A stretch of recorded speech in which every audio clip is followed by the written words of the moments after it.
Good evening, ladies and gentlemen, and welcome back to another round of the UK Sim Racing Community GT3 League Season 7, and tonight marks round 4 of the 12-round calendar. And of course tonight is a special round because it is the case for the first time in this series we will be going for a full feature race. It'll be the case, rather than being your conventional 40-minute race, no, we are doubling it all the way up to 90 minutes of racing action. And what better place to bring you that racing action than at the Glen itself. That's right, Watkins Glen International. The series heads back to the United States of America, to the state of New York, to the home of road racing post the Second World War. It is the case that every major road racing series has raced at Watkins Glen, and if it hasn't raced there, then it's probably not a major one to tell. But we digress, and the fact that the racing here tonight is going to be fast, it's going to be frantic, and this is a circuit which is a lot less technical compared to the first three on the calendar. Today it's all about pointing the car out a corner exit and getting back on the throttle as soon as possible.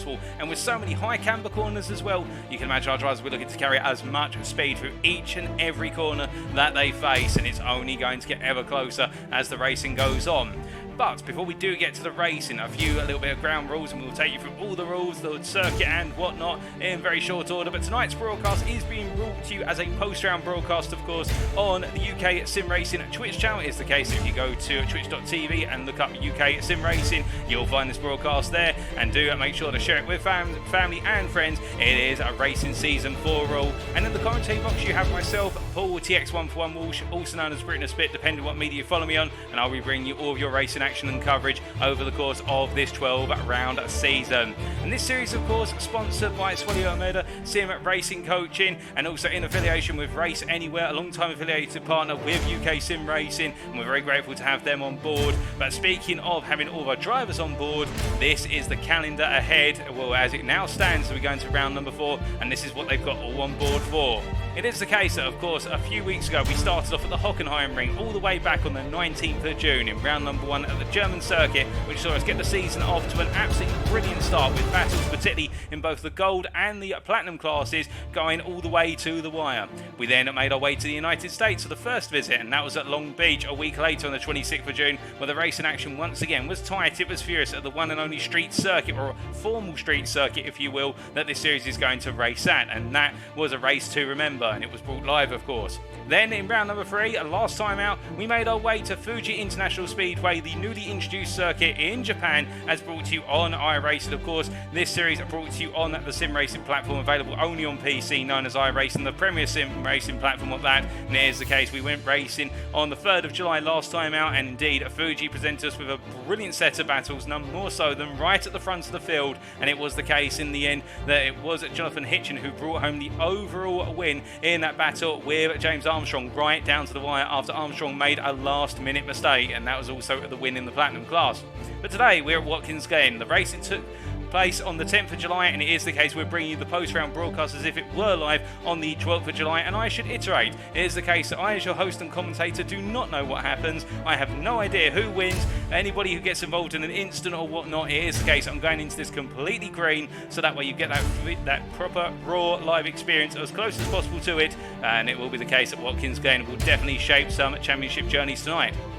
After tonight, we'll be heading back to our more conventional shorter races, the sprints if you will, for a brief while, where we'll be heading to Canada for round number 5 at Charles Villeneuve, technically our second street circuit in this series, albeit it's not a formal street circuit, but it feels like one, and we'll talk more about that next week. And then we'll be making our way back to the European continent for round number 6 for the Belgian circuit of Spa-Francorchamps on the 24th of July. The racing will be taking place. Now into the first half of the season, but there's no mid-season break. It is the case our drivers will immediately then be making their way down under to Sandown, another circuit recently introduced to iRacing, for round number 7, after which they'll be making their way back to Europe for the Hungaroring for round number 8, then over to Japan for round number 9 at Suzuka. And that is going to be a very tricky race for our drivers involved, with Suzuka being one of those circuits which definitely always changes the momentum of a championship. It doesn't matter if it's a simulated series or a real world series, Suzuka always holds surprises. And it will be the case that for round number 10 we'll have the second of the 3 feature race rounds at the Nürburgring Grand Prix circuit, before heading to Mid-Ohio in the United States for round number 11, the penultimate round for what is a sprint race. And in our final round, our season finale, round number 12, will be at Road Atlanta, the roller coaster ride. Double points at offer, of course, because it will be a feature race round, and we'll be wrapping up the race on the 4th of September, and the broadcast will not follow too far behind that.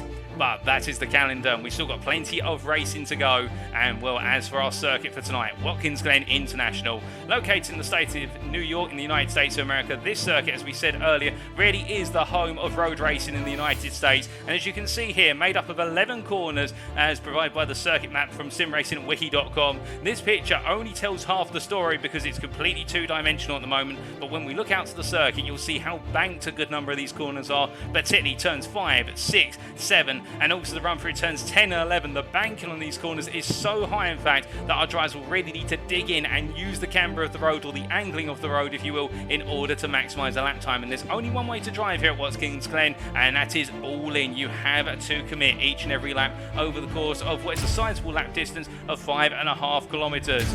But with the circuit in mind, we do, before we cut over to the race circuit, need to have a word from our sponsor, of course, Suelio Almeida Sim Racing Coaching. Hello guys, my name is Suelio Almeida. I am a multi-champion sim racer and professional racing coach with more than 1,300 hours of experience so far. My background is a little bit odd. I'm actually a master in piano, in classical piano. I have more than 16 years and more than 10 international and national prizes in piano competitions and music competitions. With my musical background and all experience about technique development, I brought these skills to sim racing and developed many new methods and many new ways to efficiently practice and find time in racing as well. Because of that background, I did very well since my very first coaching session that I started because I had to pay my tuition here in Montreal doing my master's degree at the University of Montreal in piano. This is the rig that I had when I started my first coaching sessions 2.5 years ago.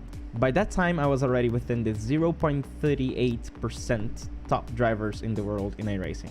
Back then, I was already able to claim my first overall season in Formula 3 in iRacing, which is a very difficult achievement as I was competing with former World Championship drivers. I ended up collecting many other championships as well.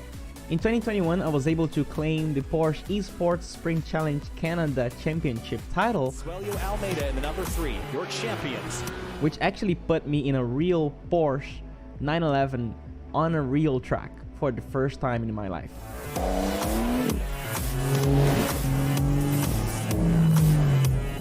And the key for that, guys, was proper practice, efficient practice. I really used my hours to always learn something new. Every time I was going to practice, I was really looking for new information, external information, opinions from teammates, from friends. I did coaching sessions. I really researched. I read books about setups. I read articles, videos about racing techniques and how to develop them. And I really wanted to, always grow, never hit a plateau. I really wanted to always learn something. And nowadays, my passion is teaching.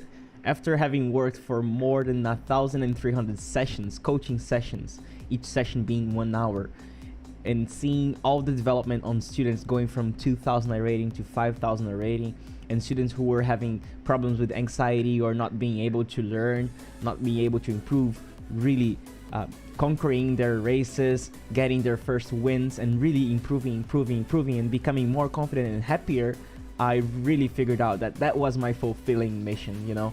I really wanted to teach more, and I was gathering information. I was gathering and understanding the patterns of the technique and how we learn faster, how we develop our technique faster. I was even able to apply all that to my own technique. With my coaching sessions, I started learning how to coach myself, and that is what this course is about.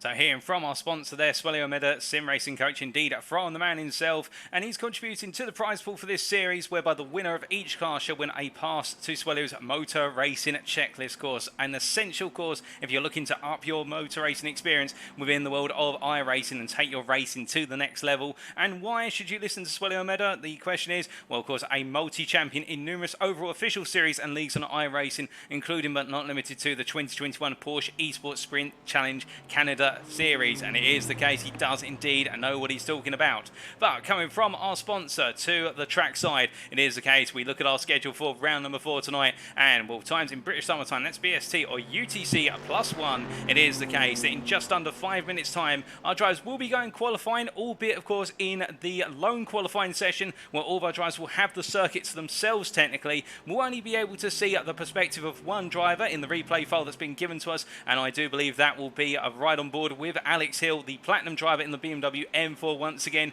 We'll get to see him take the legendary German machine around the circuit and see the ins and outs of what it's like to do a fast lap around Watkins Glen, and then we'll be going over to the feature race, which will kick off at approximately 8:15 this evening, and it will be 90 minutes of racing action all the way through. And do keep in mind, of course, that in the sprints we have typically seen at least one pit stop from our drivers. Could we potentially see 2 pit stops today, given the fact that we are going double the time distance and then a little bit on top as well? Well, we'll have to wait and find out. But whilst we are waiting, we do look to the current standings in this final practice session, and we can see here Platinum Class Championship leader Jonathan Hitchin in the McLaren MP4 12C making his way through turns 2, 3, 4 right now, and it is the case he is only a second overall. You'll have to ignore Darren Sharples' time there at the top of the board, the bronze driver. He invalidated track limits around the circuit, and I think he may have just cut his way through the bus stop chicane, but unfortunately that has been listed on our timing tower, but that's not an accurate timing there, so effectively James Acklam is the fastest in this final practice session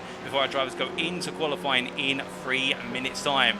But of course we are expecting here this to be a power orientated circuit, and you'll see exactly why when we ride on board with Hill, and it is the case that we are going to be expecting our handling cars such as the McLarens, such as the Porsches, perhaps struggle a little bit by comparison here. But then again, with slipstream being such a strong factor around here, and also the fact that it takes a lot of nerve and also confidence in the car to carry speed through the bank corners, we could see some handling cars come on through. But the cars which are going to be expected to do well will be the BMW M4s, and we've got Joshua Pratt here, the gold driver, currently the fastest of our gold drivers in this final practice session, and also the Mercedes AMG Evo machine that recently arrived on the doorstep of iRacing, and many have been enjoying it. But we'll have to wait to see how it all plays out in practice. It is the case, of course, the theory is one thing, what happens in practicality and actuality is entirely different. And indeed, in a number of series, we've all seen it where the car that wasn't expected to win walks away with the win. I'm not saying it's going to happen tonight, but you never know. But whilst we are waiting to go into qualifying, we do say hello there in the Twitch chat. It's great to see so many of you tuning in. We say hello to my guy Sai, who has been subscribing to UK Sim Racing for 4 months now. Very grateful to you, Sai. And we also say hello there to Solost1450, also to 306 Rally and Hellcat_UK. And we also say hello there to Boril Moto, and also a thank you to Hate Fury 101, who has just subscribed with Prime. We're very grateful to you, Hate Fury. And well, it is the case, if you are tuning in tonight and you're not aware of this, it is the case that you can subscribe to the UK Sim Racing channel for as little as £3.99 or a Twitch Prime subscription that comes with Amazon Prime. And what a good night or day really to perhaps get Amazon Prime, given it is Prime Day today. And well, it is the case you could use that Amazon Prime subscription and your Twitch Prime subscription that comes with it to subscribe to the UK Sim Racing channel. And why is that? Well, you get benefits with it, not just in terms of being notified when we're broadcasting series, but also in the fact that you earn yourself credits, which you can use on our official website in order to buy your entries into upcoming series. And we have 3 tiers of subscription. We'll talk more about that in a short order, but it's the case that we're just tier 1,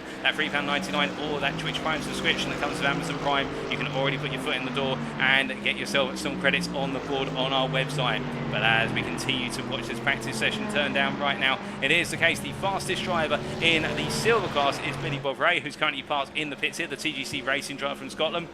And the Lamborghini Huracan, one of those cars which really will be in the middle ground here. It's a handling car, but it's very good with regards to its power deployment with the Audi engine in the rear of that car. And we'll be looking forward to seeing how the Lamborghinis get on here today. And then we do look to the bronze class, and it is Oscar Rocha, who is currently the fastest of all our bronze drivers there. P31 on the board, but he's currently not in the pit lane nor out on the circuit, but he's just taking a breather outside of the pit lane there. And indeed, with such a race like this on the cards, and with an ambient temperature, as I'm to understand it, pushing upwards of 30, and I do believe the track temperature at the moment is somewhere in the region of 47 degrees centigrade. It is going to be the case that the track is going to be piping hot, and that will mean those tyres will wear rather aggressively, and that could be something that all of our drivers do have to deal with. As we do say hello there to Husgaard, and well, I hope you're doing it well, Husgaard. Good evening to you. But as our drivers make their way now into this qualifying session, of course, we can only bring you the onboard of the driver who provided us with the replay. A little bit of a limitation there, and that will be Alex Hill, who will very shortly be making his way into the pit lane and heading out onto circuit. We do wait for him to materialise, the Tiki Sim Sport driver. What does it take here to be a good qualifying lap? What does it take to have a very fast lap and get yourself on pole?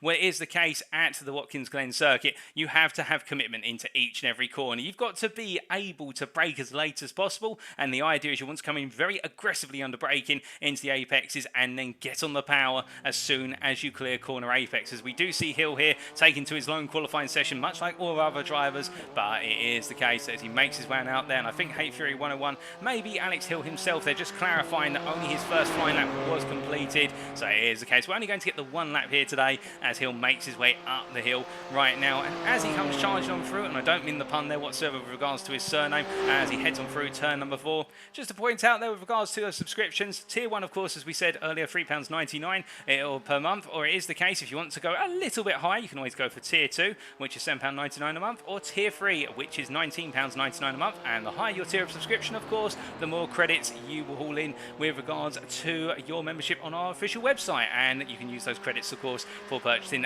league entries. So you can find out more all about this process and what else by going to our official website and create an account. That's uksimracing.co.uk. But as we focus here to Alex Hill as he's getting himself warmed up right now in this lone qualifying session and rolling his way through what is their turn number 8 and turn number 7 I should say, and heading up towards 8. You can see here it's quite a fast lap. The average lap speed here will be one of the highest that we'll see on the calendar, and that just gives you an extra flavour as well of the fact that drivers are really under pressure here. You need to keep that momentum. It's such a momentum based circuit, Watkins Glen, compared to what we've seen so far. Fuji, for example, started off being momentum based with the run down the start finish straight and the run out to turn 1, but then it became about the sweeps and flows here, I should say, in a very highly technical last sector, whereas here it's not about the technicality, it's about the flow and the momentum, and we ride on board here as Alex Hill goes around for his flying laps as he exits the final corner, staying as close as he can on exit to the wall, and then peeling over onto the racing line. He now heads across that timeline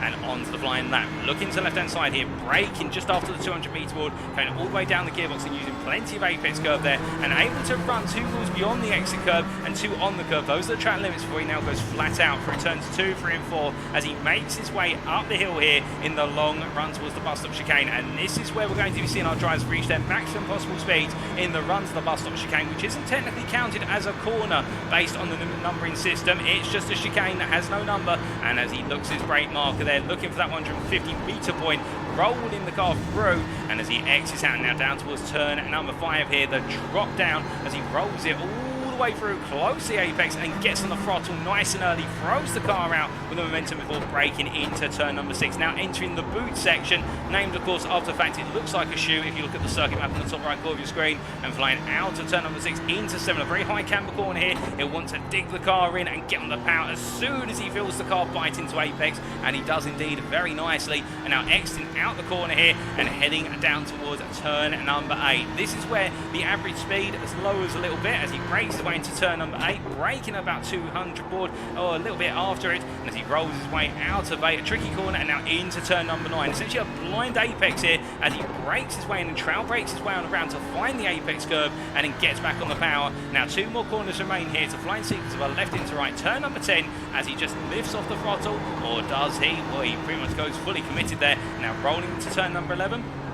It's a light down on the brakes and getting back on the throttle and pulling the car out of the corner and pushing it to the line here. It's been a very smooth lap by Alex Hill. He comes to the line, and well, that will be a 1 minute 43.096. And of course, we can't give you the comparison right now compared to the rest of his peers. But as he makes his way into the latter portion of this qualifying session, is there anything else to note before we do make that transition over to the race? Well, given the fact that, as we can see here, there are a large number of straightaways at the Watkins Glen circuit, you can imagine that slipstream is going to be a major factor, and will we see some drivers potentially sacrifice making moves and stay in the slipstream of their rivals in order to do some fuel saving? There's plenty of opportunities to do so. Do keep in mind the fact that if you look at it, the run from turn 1 to turn 4, or turn 5 if you will, minus the bus stop chicane, is arguably a long straight, and then you've got the run all the way from what is turn number 11 to turn 1, but then the straightway also coming out to turn 7 to turn 8. So 3 straights where you can do fuel saving by slipstreaming, and also of course we do have a number of downhill runs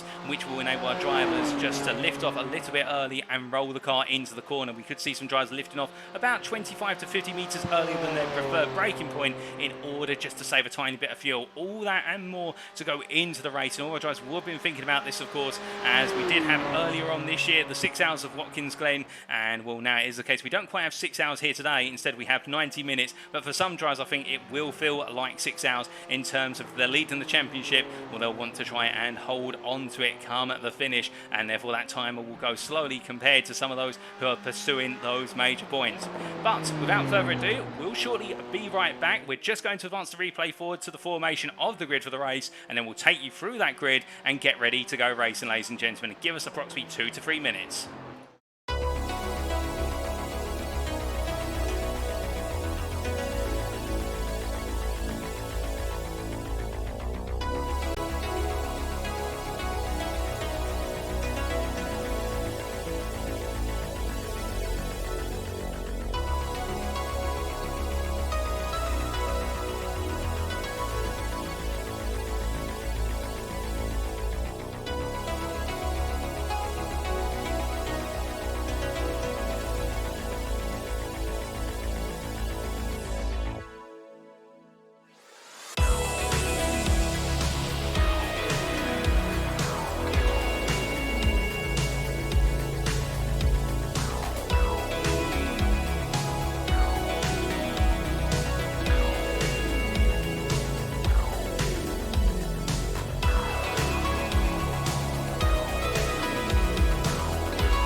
Alrighty, ladies and gentlemen, without further ado, the grid is now being formed and we're getting ready to go racing. Of course, keeping in mind we will have a full formation lap behind the safety car before our drivers go racing in that manual double file formation start. But as our drivers do get ready to go racing, let's take you through that grid for round number 4 of the GT3 League Season 7, as brought to you by the UK sim racing community. James Acklam in the end took pole position with a 142.192 overall pole and platinum pole ahead of Daryl Norquette, the Racing Forces driver there, missing out by just under 4 tenths of a second. Alistair Kurt from TGC Racing starts off row number 2 with Jonathan Hitchin alongside him there, and Hitchin of course battling uphill in the McLaren today, given the fact that McLaren does not have the straight line speed compared to its peers. But still, keep your eyes on Hitchin. If anybody can pull out a win, Hitchin can do so. He's proven that time and time again so far. Kyle McGirt, the gold driver there, takes gold pole position in P5, and he'll be joined on the 3rd row by Chris Constable, his gold peer there, starting at P6. Those two separate from the rest of the gold class field by a couple of rows, as you can see, with Sam Congreve, the platinum driver there, P7, and Will Mason alongside in P8, the two platinum drivers, and then Ryan Davies there, P9, the 3rd place gold driver in this grid, with Matthias Becerra there, P10. A very nice job there by the half-time racing driver, taking pole position in the silver class, and he is one to watch, particularly given the fact it has been the case that Becerra has been beset by bad luck. And at Fuji last time out, he was on course to take the win in the silver class, only to see it all fall apart towards the end of the race. Well, can he make amends tonight? Alex Hill starts off your 6th row from Tiki Sim Sport with Joshua Pratt alongside P12, and as we look to row number 7, Austin Campbell there, the privateer, P13, with Nathan Willoughby from Effect Esports, P14. Matthew Morris, P15, joined by Damien Lovett, P16. The Symphony Esports driver having a difficult qualifying session. He'll have to make it up in the race, with Nathan Scott from TGC Racing, P17, Cy Anthony alongside P18, and then we have Stephen Kennedy and Martin Tilling who complete the top 20. Ollie Pimley and Calvin Chu, P21, P22, and then we have Chris Eddersford and David Flanagan, P23, P24, and then behind them on row number 13, Peter Cox and Joe Newman. It is the case they make up your 13th row, with row number 14 consisting of Rob Armstrong and Joe McManus. On row number 15, Billy Bovray and Joel Amos, with Stuart Brown and Phil Diaz, P31 and P32 on row number 16. Then Oscar Rocha taking your bronze pole position, P33 for TGC Racing. Nathan Foster alongside P34 in a difficult qualifying session for Foster.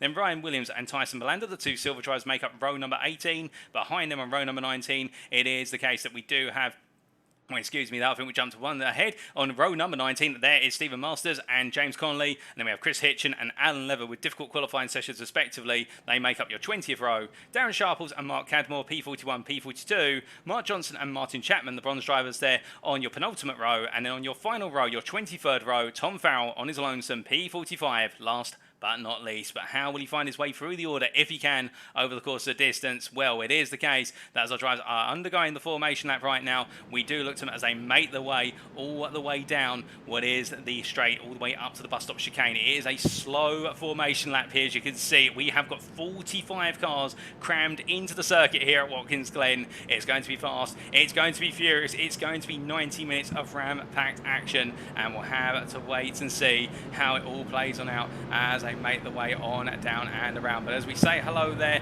to Chris Hitchin in the Twitch chat, also to Ollie Pimley, and we also say hello there to N8F66 and also Kungnux1, I believe. I may have butchered your name there. I do apologise for that. I should say. It's great to see so many of you tuning in. Also to Mateus Becerra there. And, well, as we look around the field right now and look into the middle of that field in particular, looking at Calvin Chu here, who we ride on board briefly as they make the way down through turn number 6. It is the case. Not too much side-to-side weaving here today. Drivers don't have too much space. It's a wide circuit, to be fair, the Glen. But at the same time, in this formation, I think drivers, if they're going to do any weaving, it will be very confined. And instead, now everybody itching to go racing. We haven't got long to go, although I should point out we have had one driver jump to the pits at the start, and that is Chris Hitchin, the silver driver, who, to be fair, didn't qualify too well. So I think he's decided he's going to start at the back and try and avoid any potential lap 1 incidents. But as we see the field now making their way up towards turn number 8, not many corners to go, and we do look here from Calvin Chu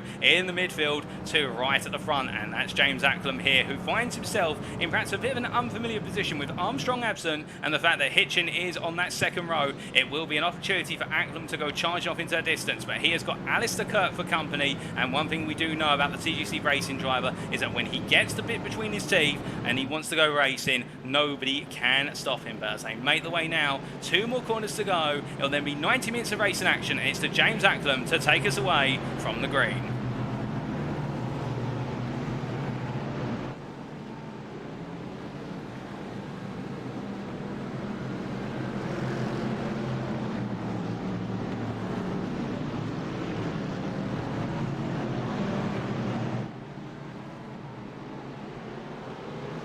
And it's lights out, away we go for round number 4 of the GT3 League Season 7 as James Acklam gets a brilliant start ahead of Daryl Norchetti as they make the way down towards turn number 1. All the drivers coming in quick succession. We were 3 wide there. Austin William Campbell being caught in the mix, but I think it's the case he's backed out enough there to avoid being involved too heavily. But as they make the way up the hill, we do look a little bit further back here to Joe Newman, who finds himself on the inside of turn number 2 as they come through there. Oh, there's contact between the two of them, and that's Calvin Chu with Joe Newman as they go across the circuit. And oh, goodness me, and everybody coming up behind is going to get caught in this instant as we see multiple drivers trying to slow them down there and look into the blimp camera. Well, goodness me, you can see how many drivers have been caught up in that incident there between what was Newman and Chu. But as we now bring the camera back on down here, so many have been affected. This is going to really change the balance of the race in that mid to lower field with the fact that pretty much everybody's been affected. There's Oscar Rocha, our bronze leader, in a very severely wounded BMW M4, and I think there's still contact going on further back. We've got Alan Lever there in the wall,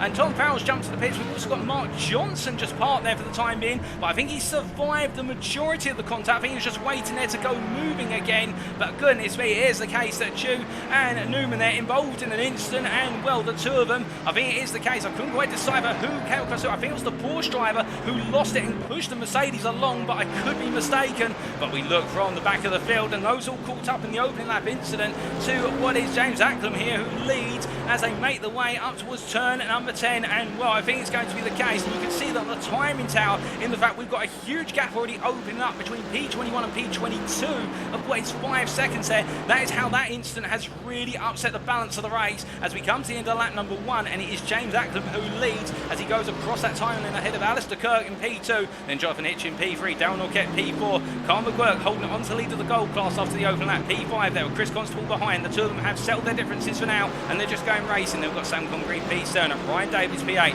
Alex Hill P9, and then Austin William Campbell makes up your top 10. Behind him is Joshua Pratt here trying to get a move on. Here's the driver as he makes his way up the hill in the BMW M4, and then we've got Matthias Becerra here who stayed out of trouble, and he's currently P12, is the Brazilian driver for Halftime Racing, and he's leading the silver class here very comfortably. We've got plenty of drivers coming into the pits. We've got Chu, Cox, McManus, Connolly, Valander. We've got so many coming in, and all of them involved in that contact in the run through turn 3 into 4. And well, as it goes on right now, is the case that Oscar Rocha, despite the damage, is soldiering on as your leader in the bronze class here. Is this the right thing to do? He thinks it is. He thinks he can outlast the damage. We'll have to wait and see if that's what happens in practice. But it is the case that at least 14 drivers caught in that incident, but the racing does go on. And well, we look from what is here Oscar Rocha to a little bit further up the road, and Damien Lobbett in particular. And Lobbett, the Symphony Esports driver, after having a difficult qualifying session, finds himself in that Audi R8 LMS, having a difficult race so far in this open lap. Hasn't really gained too much. In fact, he's lost a place overall as he makes his way down towards turn number 8 here, and he's going hunting after Mason in front. As meanwhile, we are hearing that Nathan Scott is battling side by side with Matthew Morris here, and Morris is on the outside in the run to 9. Scott managed to go round the outside to get the inside from 8 to 9, and as a result, Nathan Scott gaining another place as the TGC Racing driver here is already up 3 places overall since the start, and one of the fast movers. But as he makes his way on through and down into the final quarter once again here, we can see everybody really getting up to speed as they come charging past the wall there for the second time of asking, as they make their way on down, and as they head all the way down towards turn number 1. It is the case, and now everybody settles into a rhythm given the fact the length of this race, and well, our drivers will be thinking more about the strategies already, there's no doubt about it. But also for all those drivers who are involved in that early incident, they've got to get their heads down now and just focus on what they can do. And Mark Johnson being one of those drivers who will fight, he'll be waved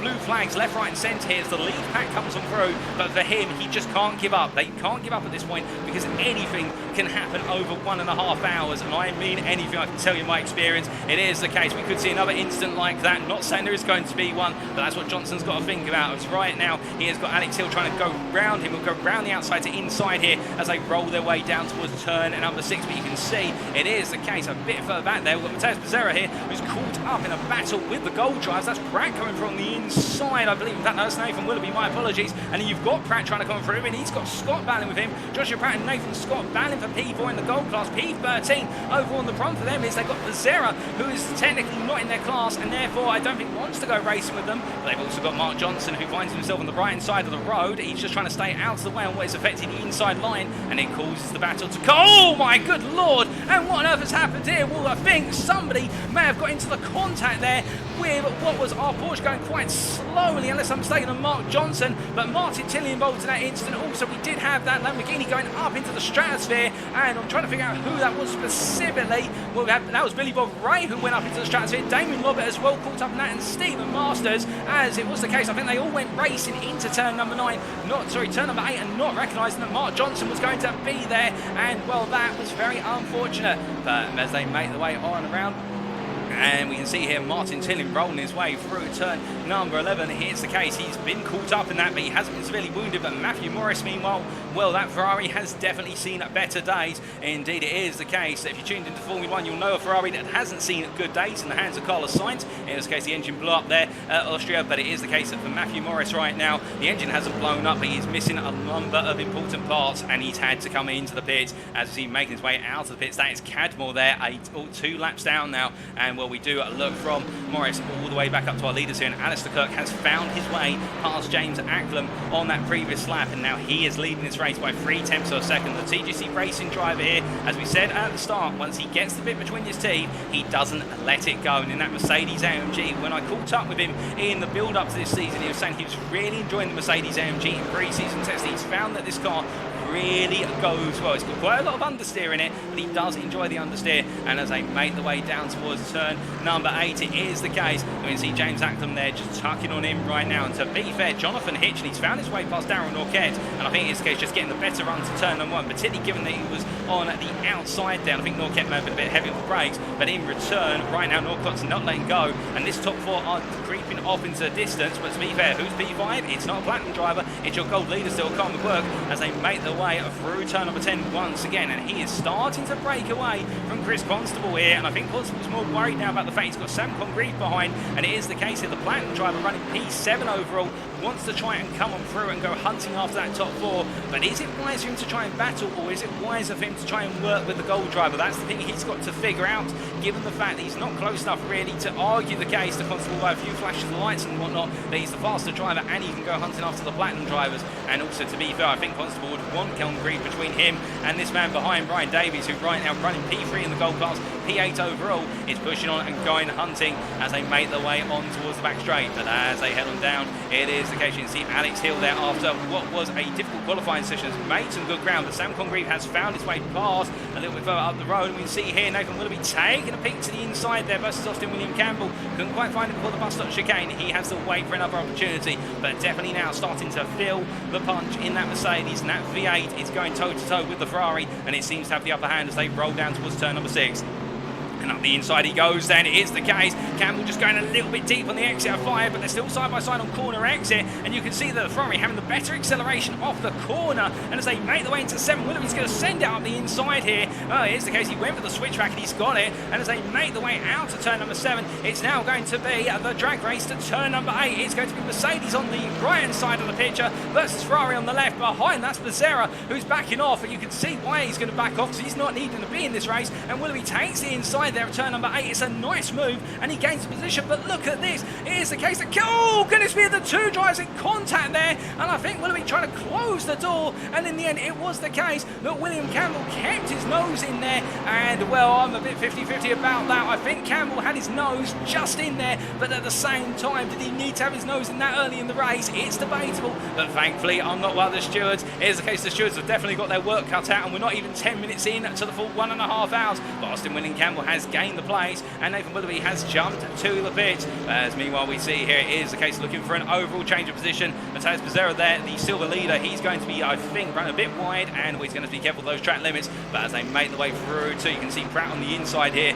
and he wants to get on through, but Nathan Scott's also trying to squeeze on through here. He wants to try and make it that both the gold drivers come on through past the silver driver. To be fair, Becerra's just staying completely wide this. He's decided to move out of the way and go, alright, if you want to go racing guys, don't mind me, I'm staying out of this. And as they go 2 by 2 up into the bus stop chicane, Nathan J. Scott in the end has to tuck him behind. You can see Will Mason as well coming on through there, but Becerra definitely not wanting any trouble today. He knows he's got a huge opportunity with double points up for grabs to seal double points in that win. But as they make the way on down in towards turn number 6 right now, Will Mason going hunting as they come charging on down and through turn 6 into 7. But we look from these drivers battling to be inside the oval top 10, and then the rear of the pitch, that is Becerra there, who's gone into the wall. Oh goodness me, and that looks like it's been a hefty whack to the wall, because the car is going quite slowly now. Is he just lifting off there to let the drivers behind of Anthony and Kennedy through? They're now ahead of him, or is it the case he's got problems? I think that might be suspension damage. I think the car may not be comfortably pointed in a straight line. It looks as though it's slightly wounded,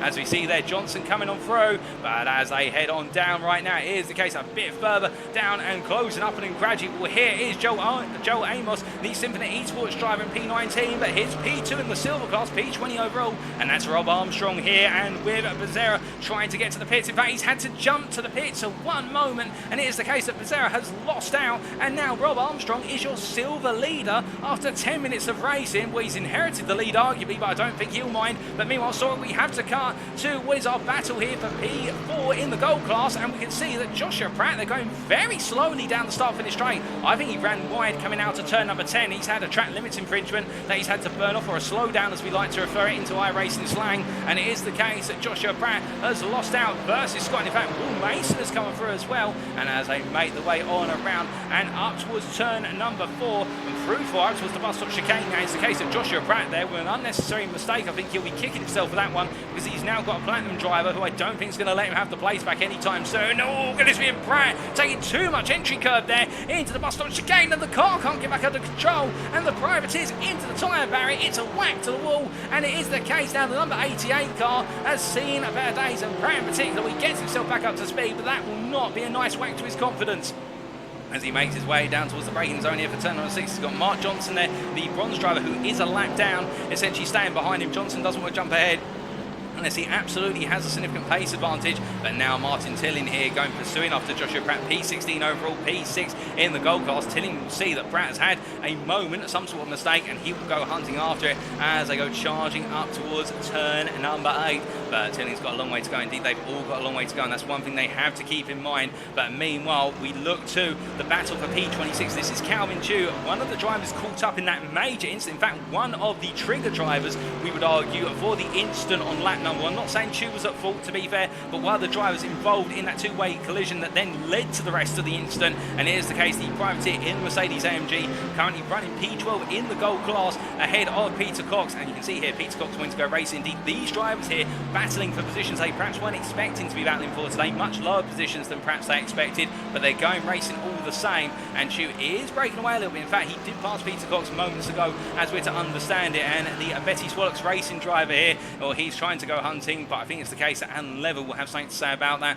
and want to give hot pursuit, as the 2-old douche driver here from England goes a little bit outside of the track limits there. But I think that's actually legal for the run out to turn at number 8. And as he rolls his way through number 9 right now, it is the case the Lamborghini Huracan driver is closing little by little.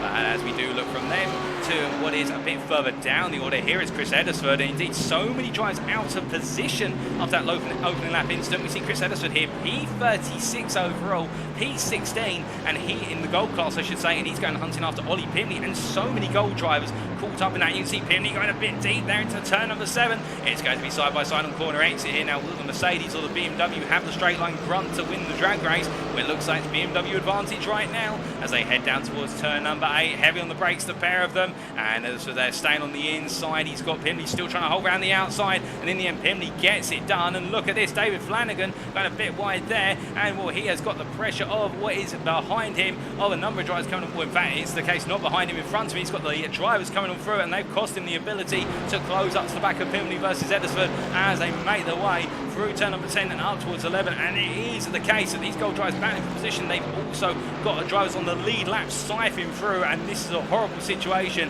when they'll feel as though they've got the pace to be racing with the guys who they're having to yield position to, in terms of yielding the lap to as they make the way onto another lap with just shy of 15 minutes complete.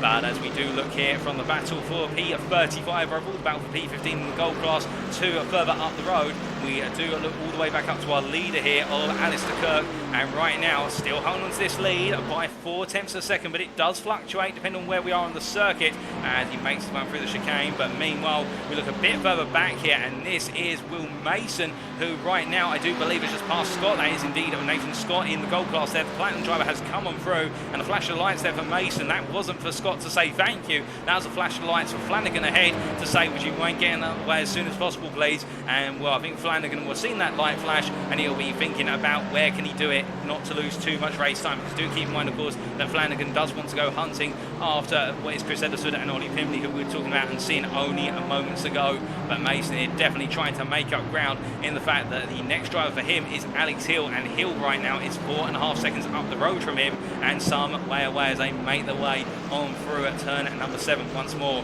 But as they come charging on out here, Nathan J. Scott behind, and then Austin William Campbell were of course involved in that contact with Nathan Willoughby earlier on, and well, the privateer's got his head back down since then, and he's going hunting now after Scott, and particularly Mason. He's running P12 overall, P8 in the platinum class as they make the way up the hill towards turn number 9, and as they roll the way through the left hand of Will Campbell, will be thinking about where can he gain that advantage. Well, we can see Chapman there going a bit slowly, and oh goodness me, now that I think has caught everybody by surprise, and Chapman is going very, very slowly there as they make the way up towards turn number 10. I mean, it might be the case that Chapman doesn't know where to put the car, and therefore he's just going slowly. That's Martin Chapman, and in fact he's coming into the pits. There's a problem with that car, and I can understand why he was going so slowly on the exit line. Something has broken in that Ferrari. He is into the wall, I believe. I'm not sure who that was, but somebody's into the wall there, and that is a BMW that's gone very, very sideways as we see Matthias Becerra. I think it was Becerra again, in fact, getting it wrong. He's had to jump to the pit again when he's just about to get into the pit lane to right the wrong. It is the case, the half-time racing driver, this has gone from good to bad to disastrous, and well, he will not be happy with that. But meanwhile, we do look from him to our gold leader right now, who's having it go from good to great, and he's got a long way to go, of course, as he rolls his way on out of turn number 6, or turn number 5 and down towards 6 here. He's still got Concrete behind him, and Constable a further 2 seconds back. I think Carl McGuirk here definitely feeling very comfortable at this point in the race, and there you can see Chris Constable, who's just not close enough really to close up on the pair of them. But then look at this behind, you see the very unfortunate situation that Ryan Davies finds himself in, which is he is P8 on the lead lap, P3 in the gold class, but he's got 3 drivers in the gold class matching him on pace or a lap down, and they're all in their own little battle. And well, who is that making this battle? Well, that is, well, in fact it's Pimley and Edison with Sharples there. Oh goodness me, and Sharples cutting across the front of Pimley. We had the right to do so. He's got track position, and I think he's thrown the steering wheel open thinking, oh yeah, I'm not racing with these gold drivers as they make their way through turn number 9. But Darren Sharples definitely finds himself right now between a rock and a hard place and the gold driver sandwich, and as he briefly there lags in and out of the race, a little bit of a disconnection. It is the case that Chris Edison losing massive amounts of time here in the fact that he's got to try and get past Sharples, who of course he won't want to try and come on through when Sharples disappears due to connection issues and then reappears. But now look at that gap that Pimley's opened by comparison, because Pimley was able to get through. In this case, that gap has gone from 0.4 of a second all the way up to 1.4 seconds. He's gained a second alone, as now Chris Edison has found his way through. But in return, the big question that Edison now has to ask himself is, does he let Davies go behind, given the fact that Davies is on the same pace as him, but he's a lap ahead, or does he simply try and argue the case that UK Sim Racing found a driver that he is able to match the pace? Well, I think we're going to see very shortly here. We goes to the inside. I think there's a lift though. That's definitely a lift as they make their way into the bus stop chicane, and Edison, I think, making the right call there just to back it off and realise, you know what, it's only going to get worse the longer he stays ahead. Not because he couldn't stay ahead, but because the simple thing would be that Davies would put the pressure on in the end, and it could only potentially cost him more race time as they make their way down towards turn at number 6 once more. And that's Alex Hill behind him, running P9 overall. Edison definitely having a difficult day at the office. Indeed, many a driver having a difficult day today, as we see David Flanagan here now trying to make his way around. That is Nathan Scott, as we see Nathan Scott flashing his lights here. Remember, Nathan Scott is P11 on the lead lap, David Flanagan is P35, a lap down, and Darren Sharples ahead. I think Darren Sharples at this point, well, to be fair, sometimes it is the case. I don't think he will have dealt with a situation like this before, Sharples, where he's got gold drivers on the same lap as him behind him in P34, and also top of that, he's got gold drivers trying to come on through at the same time. And I can only feel for the British driver, he's definitely getting a lot of experience today in terms of dealing with this situation as he rolls his way through turn number 9. And well, I think he's going to try and hold the car to the outside, as we do see Flanagan trying to come on through, but definitely a difficult day as Flanagan finally does make the move for track position. Then Sharples just leaves the door open there at turn number 10 and lets everybody go. But now it will be the case that behind him, we haven't really talked about him too much really since talking about him being on the grid. In this case, we have Science here from Symphony Esports, who is now giving Sharples the flasher lights as well. And Sharples at this point must be thinking, there's even more of you coming through behind. Well, it definitely is the case as he rolls his way down to turn number 1, and Science makes his way past the back marker and now heads on racing. Of course, Science chasing after Austin William Campbell, and he has been closing at approximately 8 tenths to 1 second a lap on Austin William Campbell. But of course, that has been with the traffic situation, and now we'll see whether he can close fully. But speaking of closing here, you can see it is the case that Nathan Scott, the TGC Racing gold driver, trying to keep Austin William Campbell behind right now. He just wants to go chasing after Mason and Hill, but Cy Anthony is definitely inching closer, and that'll be a problem for Austin William Campbell, the Ferrari driver who we focus on here. It won't be an issue for Nathan Scott as such, as they make their way on down and towards turn number 6. But as they come charging on down, we do see it there in the chat, a word there from my guy Science saying thank you, Darren. Indeed, very grateful, I think, for the way that Sharples moved out of the way. But Austin William Campbell definitely in a bit of a situation here. He's got Flanagan trying to hold the outside there to try and not cause a problem, but you can see Science definitely building a lot of momentum here as they shoot their way out to turn number 7 and down towards a flash of his light still. And well, it is the case, he wants to come on through and go hunting, but I think we're going to see Flanagan there stay on the racing line. But still, with all this back and forth, we look to our bronze leader, and it is the case, he is still soldiering on with a heavily wounded BMW M4. That's Oscar Rocha there, the TGC racing driver from the United States of America. And in terms of his pace right now, he's not too far off the pace of the drivers around him and well for him. In terms of the bronze drivers, his closest rival was in P28, that's James Connolly, and right now Connolly is lapping on average 3 to 4 tenths of a second a lap faster. I think Oscar Rocha has made the right call to gamble staying out with the damaged car, as it is the case he is losing ground gradually to the rest of his bronze peers, but given how far back they are compared to Rocha, it is the case that he can afford to sacrifice the time rather than have to come into the pits early and potentially have to do one extra stop, which of course he won't want to do. Nobody ever wants to do an extra pit stop. Oh goodness me, I say that, and as he comes out of turn 10, the car oversteers and into the wall. Well, I think it's the case. Well, he's going to go on past the pit lane. I don't think he had time to react into the pit lane here. That's another whack to the car, and well, the only thing keeping that suspension together right now, I can imagine, is the wishbone, and he'll be wishing that car stays alive for a little bit longer here, because we're not even a third of the way into the race yet, and Oscar Rocha now into a major incident. And indeed, much like last time out, Fuji, our bronze group of drivers, or indeed our bronze class, really taking the brunt of a misfortune. But meanwhile, we do look here to Matthew Morris in P24. He's the gold driver running in P11 in the gold class, and as we ride on board here in front of him, we have got there Phil Diaz as they made their way through 2-3 and into 4, and you can see it is the case. Porsche on the right, that's Diaz who's defending here as Morris is squeezed to the wall. He's going to look to go the other side now as Diaz does one defence, and as they make the way in the run down towards the bus stop chicane, he's up the inside there, and well, that was as close as you could ever go defensively. Phil Diaz literally backing what was Morris to the wall, but in the end it was the case that Morris reacted and went to the other side, and Diaz respectfully didn't try and cut back across. He was allowed his one move, he made it. Great racing between the two of them, and well, now the Porsche driver losing out already as they roll their way down through the left-hander of turn at number 6. But the number 997 driver at this point, I think, will be thinking more about the fact that Calvin Dewitt is not too far behind and is closing gradually as they make the way in to turn number 7. But to be fair, this circuit, not a strong circuit normally for the Porsche machinery, given the fact that Porsche is more about the handling rather than straight line speed. Albeit it could be the case, it could be argued that Porsche in carrying that speed through the corners will get a head start on the straights, but it's at the very top end where it seems to feel the pain. But as we see here, Calvin Tube rolling his way through turn number 8, it is one of the situations the field has opened up to a degree, although I do say that. Then we look here to Alex Hill running P9, the Tiki Simsport driver, and that behind him is Will Mason. Mason has been closing on very gradually so far over the course of the race distance, and right now they're battling for P9 overall, P6 in the platinum class as they come through the bus stop chicane, and as they roll them down. The problem, of course, for Alex Hill here is he has Chris Eddersford ahead, who is a lap down, so you'd expect that Eddersford at some point will sort of open up the door, and there he goes, literally on course. Almost if you can hear me say that, it is the case that Chris Eddersford leaves the door open, and Will Mason comes on through as well. But now it is one of the situations whereby Hill is going hunting after Davies, and also Constable ahead. The two gold drivers, they're battling for P7 overall, P2 in the gold class, and therefore we have a gold battle which is being caught up by a platinum battle. And whenever this has happened in the opening 3 rounds,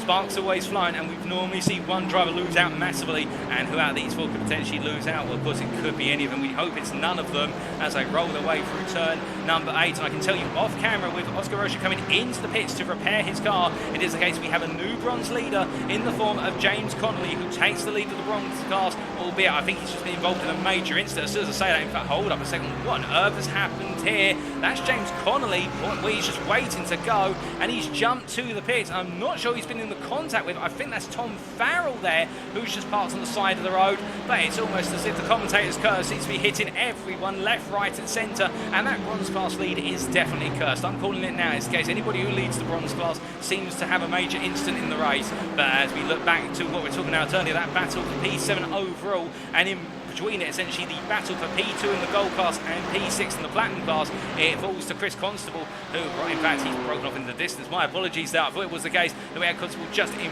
front of Davies. No, it's not the case. That's Pimley, in fact. And, well, Davies, in the end, will be falling backwards into the clutches of the platinum driver. Oh, my good Lord, it is the case. We've got 2 drivers together, and that's Alex Hill, and I believe that's Martin Chapman involved in an incident. And, well, it was the case that Chapman there with the lead lap drivers coming through, and Alex Hill being in that contact. And we didn't see the actual incident itself. We just had the camera cut away before it all kicked off. But I definitely think it's a bit of a miscommunication there between the driver a lap down and the drivers on the lead lap. And that does happen when you've got a battle that comes past traffic. And, well, it is one of the situations where Alex Hill has lost out. But meanwhile, for Will Mason right now, I think he'll be thinking that's not the way he wanted to gain the place, but he's gained it all the same. And now he goes on to go hunting after Davies, but more importantly, he gains one more place towards Congreve as they make the way onwards and upwards towards turn number 8. But as they roll on through, this definitely has been a feature race full of surprises and some nasty ones to be certain. As meanwhile, our leaders do come into the pit lane. I look out my commentary box window, and here's Jonathan Hitchin making his way on past,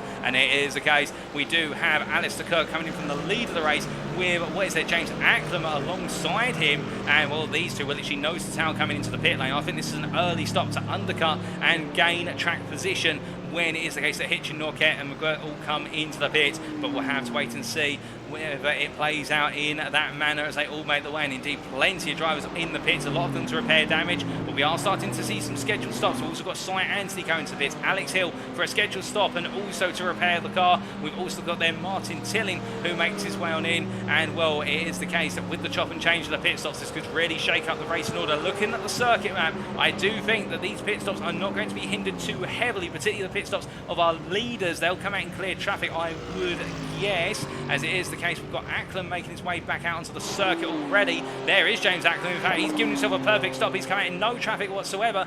What about Alistair Kirk by comparison? Well, Alistair Kirk is still in the pit lane, still being serviced, so as they make the way on around, it is the case. We can see here Ackland comes through the right-hander at turn number 4 and charging down towards the bus stop chicane, and he now, quote-unquote, but don't count me this, he is our effective leader in the Platinum class, assuming that Hitchin, Norquette, Congreve, and Mason, Campbell and Kennedy all come in within the next couple of laps. It's interesting to see how these strategies are playing out, but definitely Ackland there only putting the fuel in the car by the looks of things. And well, meanwhile, where is Alistair Kirk? Well, he's still in the pit lane and he's just stationary at the moment. I wonder whether something's gone a bit wrong there in the pits. He's not up on the jacks. It may be the case that perhaps they put too much fuel in the car, or even could he have potentially picked up a stop and go penalty, or a speeding penalty is meanwhile into the pits. And well, this shows you how long Alistair Kirk has been in the pits. Here's Jonathan Hitching making his way on in, and behind him is the long traffic jam of everybody else coming into the pits. We've got Darryl Norquette, we've got Carl McGuirk, and we've also got Sam Congreve coming on in. But meanwhile, there's Chris Constable, and he goes on to become your race leader as he makes his way onto what for him is lap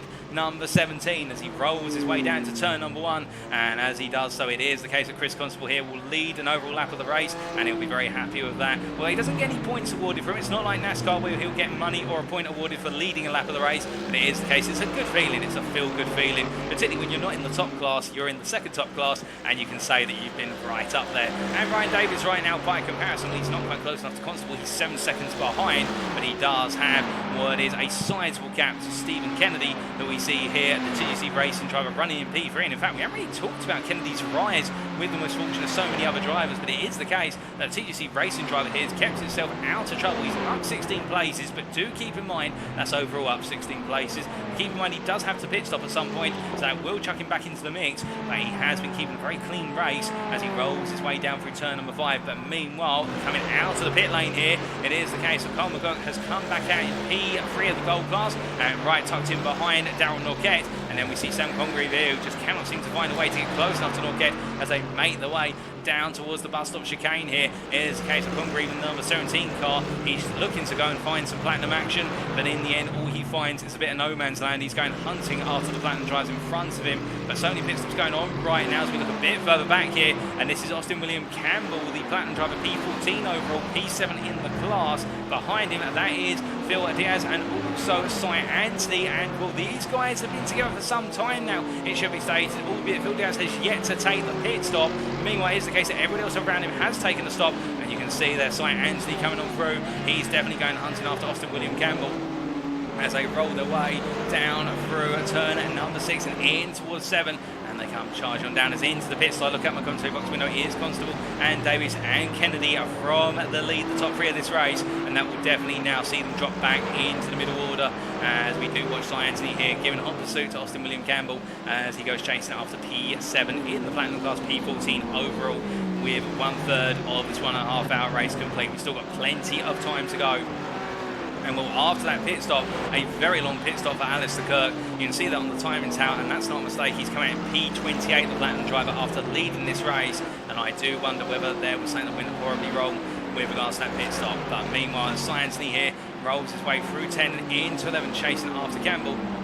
Here's the case that Ackland has retaken the lead this race, but very importantly, it is the case, as we see there Diaz coming into the pits at long last, it is the case that Jonathan Hitchin has jumped up to P2, and he's only 1.6 seconds off of Ackland since the pit stop. So it's the case that Hitchin has used the pit window as an opportunity to gain time on his rivals for the lead of the platinum class here. But what will he be able to do as he rolls his way down through turn number 5 and in towards 6 here, given the fact he'll need the tyre that BMW to be able to chase it down the straights. He's not quite close enough yet. He'll be getting a distant sniff of the toe, but if he can carry the speed through these corners on this lap, he may just be within range. But meanwhile, we do look back here to Nathan Scott, who in fact has just passed Ryan Davies for P4 of the gold class, P10 overall. And as they make the way on down the hill here, it's been the chop and change for these gold drivers for some time as they head on down towards turn number 6. And you can see just a bit further back there, Peter Cox rolling his way under braking as well. It is one of the situations of the Betty Swallows racing driver trying to stay close as they make the way in towards turn number 7. The problem for him, of course, is the fact he's got all the Platinum drivers stacked up behind him. He's got Campbell, he's got Anthony, he's got Hill, he's got Kennedy. They're all queuing up for that opportunity to gain more track position. And as they head on down towards turn number 8, I think Peter Cox at this point will be thinking, can you guys just leave me alone for a little bit? And well, I think Simon Anthony would happily oblige if he can find a way to close up enough and go for the move on Austin William Campbell as they head up towards turn number 9. As they roll their way through the left-hander this time around, it is the case. You can see there Austin William Campbell find himself getting the benefit of the toe off of the back of Peter Cox as they make their way into turns 10 and 11, rolling from the left into right. We've got Armstrong into the pits, the silver leader coming on in. We'll wait to see where he falls out as that is Cox peeling into the pit lane. And as they make their way now down towards turn number 1 here, Simon Anthony will definitely now have a huge amount of toe on the start-finish straight, albeit he won't be able to go for the move into turn 1, but he doesn't need to go for it here. All he needs to do is keep nice and close on corner exit out of 1, and now he'll have plenty of time to get the overspeed as they make the way through the kink of 2 up into 3, and then it will be turn number 4, and it's on to the run to the bus stop chicane. You can see already, look at how the Mercedes is getting ever closer as they now go onto the straightaway, and as they do, Campbell holds to the left here. Science's going to go inside to outside for his move. The position, he goes up the inside here. It's too wide, under braking into the bus stop chicane, and Simon Anthony there gets the place done as Austin William Campbell there, I think, being quite obliging to be fair, but I think also recognising that if they were to battle for position hard, they would only fall backwards to the likes of Alex Hill and Stephen Kennedy. As you see here is the case that Hill and Kennedy running nose to tail as they make their way past Ollie Pimley there, who's P33 behind, but meanwhile Kennedy and Hill battling for P13 overall and P8 in the Platinum class, and they want to try and gain those places on Campbell and Anthony as well as they make their way through turn number 7. But as they do a four-way battle for P6 in the Platinum class, P11 overall, we'll have to wait to see how that materialises. Even more pit stops for our drivers who were caught up in that open lap collision, and it is a situation where for them, they're now taking what is effectively their first scheduled stops. They've got to do that one extra stop, plus also any tow time, so their race will be severely compromised by comparison. But as they roll their way on through right now, our drivers are focused, rolling their way through turn number 9. It is one of the situations where I think Stephen Kennedy here will be grateful to just be hanging on to the back of Alex Hill, and will look to try and gain as the laps go on and the battling starts to open up. As they make their way through the final corner into the pit lane, comes Matthew Morris here, and he's going to drop a long way down the order. Is the gold driver, but to be fair, he's run very well, and now taking this pit stop, it will be the case that he'll have to do it all again after 34 minutes of racing action out on the circuit. But we do look from him to Darryl Norquette here, the Racing Forces driver, running P3 overall, P3 in the Platinum class, and he's just found his way.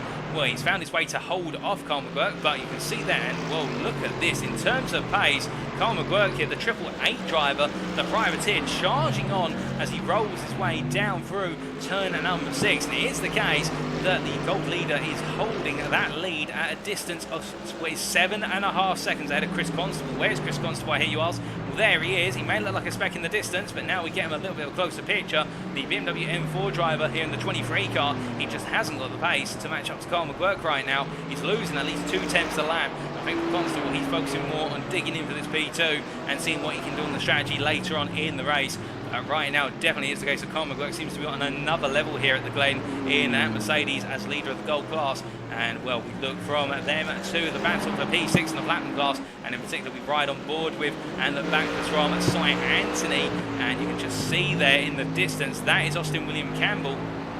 As the two, of course, exchange places. We saw it at the bus stop chicane only laps ago, and as they make the way up the hill, Science already trying to make the breakaway, but the problem for him now is in front of him, although you can't see on camera right now, we'll see it very shortly. He's got Ederson and Flanagan battling for P31 overall, and they're battling for gold class position a lap down, so Science wants them to move out the way, of course, but at the same time they want to battle for position. So what do you do in that situation? Well, for Cy Anthony, you've got to be so obnoxious in terms of trying to come on through if you want to make the statement. So they start battling too hard, it is the case, then the likes of Austin William Campbell behind, and Alex Hill and Stephen Kennedy will be right there with you. And Cy Anthony, he'll have the straight line speed to hold them off for a time, but they will eventually gain in that tone as they make the way up through the run of turns 2 through to 4 right now. It is the situation where Austin William Campbell is being reeled in very gradually here by Alex Hill, that BMW from the Tiki Sim Sport team, showing its strength on the straight, and we can see there that is what is Chris Ederson pulling over to the right and letting Cy Anthony go. and was they make the way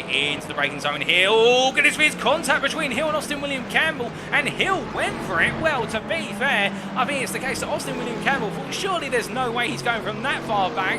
Well, Alex Hill does go for it, and he gains the place, and now Stephen Kennedy is going to be all over the back of his fellow Ferrari driver as they roll their way down to turn number 6, but a very, very close move for P7 in the platinum class from Alex Hill, but he's got it done. Oh no, what's this happened there? That's Cy Anthony, who's been involved in an instant there, and I think he's gone for a spin coming out to turn number 7. He's off circuit, and so all these drivers are coming through. You see Alex Hill, they're really struggling for the exit of turn number 7. Cy Anthony gets clear of this group, and then all the drama kicks off, and as they make the way now down towards turn number 8, you see Kennedy having to back out with the fact that Hill was out of place, and now it's the case Austin William Campbell over the back of Hill.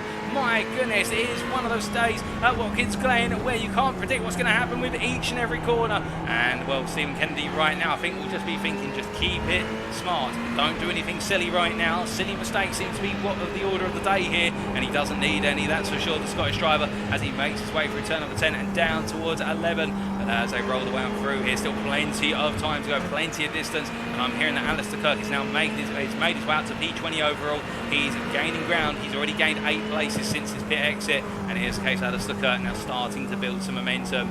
But as we watch here, the battle for P6 and the platinum class, P10 overall make its way on the run through 2 up towards the bus stop chicane. It is the case that Alex Hill is the leader of this group. And of course, Will Carter had a little bit of contact with Cy Anthony, well, not Cy Anthony.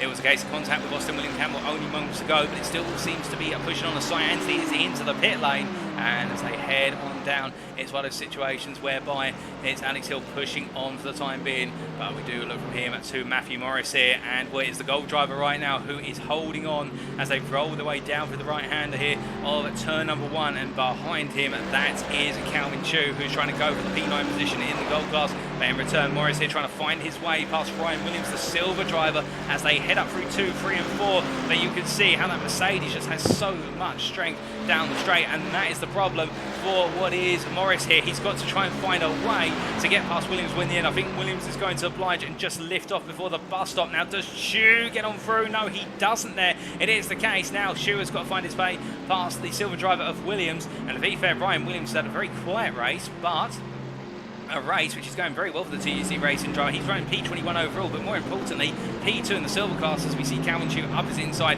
into turn number 6 there, and making it short and sweet in the end, and Ryan Williams won't mind that. He'll be carrying on all the same as they make the way down towards turn number 7.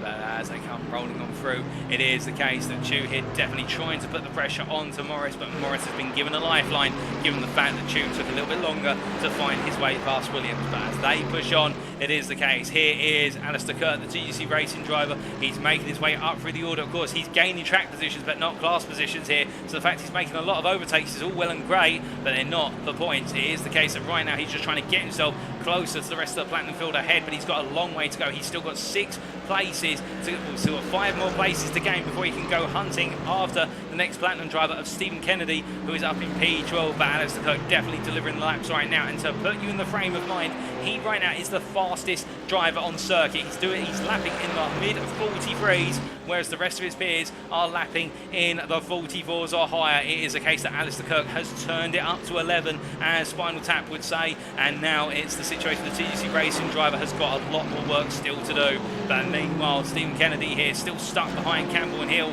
as they roll the way down through turn number 6, and behind him that is Joshua Pratt, who stays with the trio of Platinum drivers as they head all the way through turn number 7. And I think for Joshua Pratt at this point, it will be the case. He'll be grateful for the fact he's got a nice 4-second gap to Tilling behind, and therefore he can just stay with the slipstream of the Platinum drivers and be carried forward in terms of that straight line speed evermore in the BMW M4. But as they head down in towards turn number 8, it is the case. This race now starting to settle down a lot more as we reach the 40-minute mark. It is one of those cases whereby everybody now being given that opportunity to really settle into the race. Indeed, I think many a driver will appreciate it, but given the number of incidents and moments we've had so far, we haven't of course caught everything on camera. I am hearing there have been a couple of other major moments off camera as well, but with so much happening on at the Glen, it's the case we can only cover so much, and right now all of our drivers are focusing more on that race pace and starting to extract what they can from the car in terms of strategy. Of course, we've seen one scheduled pit stop from practically all of our drivers now, so the question will be, if they are going to do a second stop. When's it going to come? Alternatively, how much fuel saving can our drivers do over the remainder of the distance? But as we do look here from Joshua Pratt to the head of this pack and Alex Hill, it is the case that Alex Hill right now closing up to the back of Edisford, and once again Chris Edisford finds himself in a situation whereby I think he feels like he's got the pace and should be staying ahead of these guys, but he's a lap down and therefore he's got to yield, and he yields a place to Alex Hill. He yields the position on track given the fact he's a lap down to Alex Hill, and now it will be the case nor have Austin William Campbell trying to do the same very shortly. It's in fact Edison there stays high through the bank into turn number 5. He doesn't want to be in all this and instead does the right thing and stays well clear. Well, it's a very frustrating day for the UK sim racing driver, but you can understand there. And as they make the way out to turn number 6 and down towards 7, that is Pratt coming on through, and in case it was the case that Edisford could have been chasing at Pratt today, but it wasn't to be. It would seem the only chasing he'll be doing now is trying to chase after his slipstream as they make the way down towards turn number 8. But as they head on down here, we do look to a driver who has fallen off our radar to a degree, but we found him on the radar. It is Symphony Esports' Damien Lobbett here, and the Audi driver from the United Kingdom. Well, he has had a very difficult race as well, and the fact that right now as he makes his way down to turn number 1, he is the last of the currently running, as I'm to understand it, platinum drivers running in P11. We have had the retirement of Nathan Willoughby, unfortunately, after that early contact, but it is the case that Damien Lobbett, as he makes his way through the fast sequence of 2, 3, 4, the Audi driver here just keeping his head down, and I think hoping to potentially pick up some points later in the race if there are any other major incidents. And to be fair, we've still got a long way to go. We're almost at half time. That shows you how long we've still got left to go and why it's quite the difference. Right now, if it was a sprint race, we would be saying to you that the race is over, but it is the case that it's not. We're almost at the halfway point of this feature with those double points up for grabs. And speaking of points and places up for grabs, well, Joe McManus here, he is right now chasing after Damien Lobbett, and well, the TGC racing driver will be worried about the fact, well, he won't be worried about the fact that Tyson Verlander is a long way back. In fact, Verlander, in terms of the distance between the two of them, it is the case. They're looking at a gap of somewhere in the region of 21 seconds. That's how far McManus is ahead, running P4 in the silver class, and Verlander in at P5 in the silver class. Definitely, with the number of incidents here, the gaps have opened up, and there is quite a bit of drama with regards to the start of this race, but we've talked about this earlier on. But as we do look here from Verlander to a little bit further back, or in fact further up the field, but behind him, it is the case we can see Ryan Davies here, and well, Davies has got a huge conundrum behind him. That is Alex Hill, and then he's got Stephen Kennedy and Austin William Campbell not too far further back. And it is the situation, well, in fact, it looks like Hill's broken open a good gap there to Stephen Kennedy, and in fact, off camera, Stephen Kennedy has found his way past Austin William Campbell. Well, we haven't quite seen it, but it is the case of Stephen Kennedy up into P11 overall. That's P7 in the platinum class, and the TGC racing driver has gained on his Ferrari counterpart as they made the way up towards turn number 10.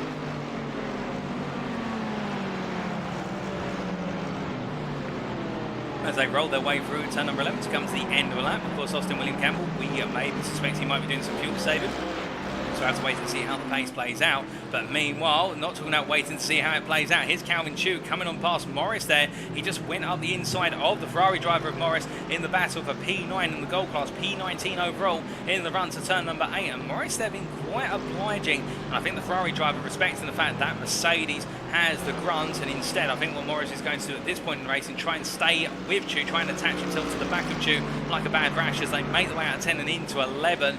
Already Chu starting to open up the gap here, and I think it is the case that Morris may be gradually falling back more and more, but we'll have to wait and see as they head on towards what for them is now lap number 26, and we reach the halfway distance. But as they head on through here, it is the case we do have some battles that are starting to build up once more, and in particular we do look back to the platinum drivers battling very shortly for position. But in fact, before we do, Calvin Chu having a bit of a poor run there coming through turn number 1, and it is the case that Morris going side by side with him through turns 2 through to 4, and as they head all the way towards the bus stop chicane here, it's going to be Morris on the inside, it's going to be Chu on the outside. Now who's going to back out? Well, it's the case Morris has to, he just does not have the speed as they roll their way through the bus stop, and that's the problem with that Ferrari. The Ferrari's very good on the corners, and with Chu making that mistake, it's even expedited. But it's the case that as soon as they get onto that straightaway, it's the problem for the Ferrari. It just seems to hit that wall in terms of top speed, and Will Morris has to wait once again. But you can see Chu getting ahead, getting some distance, and they've also got there just behind him Rob Armstrong.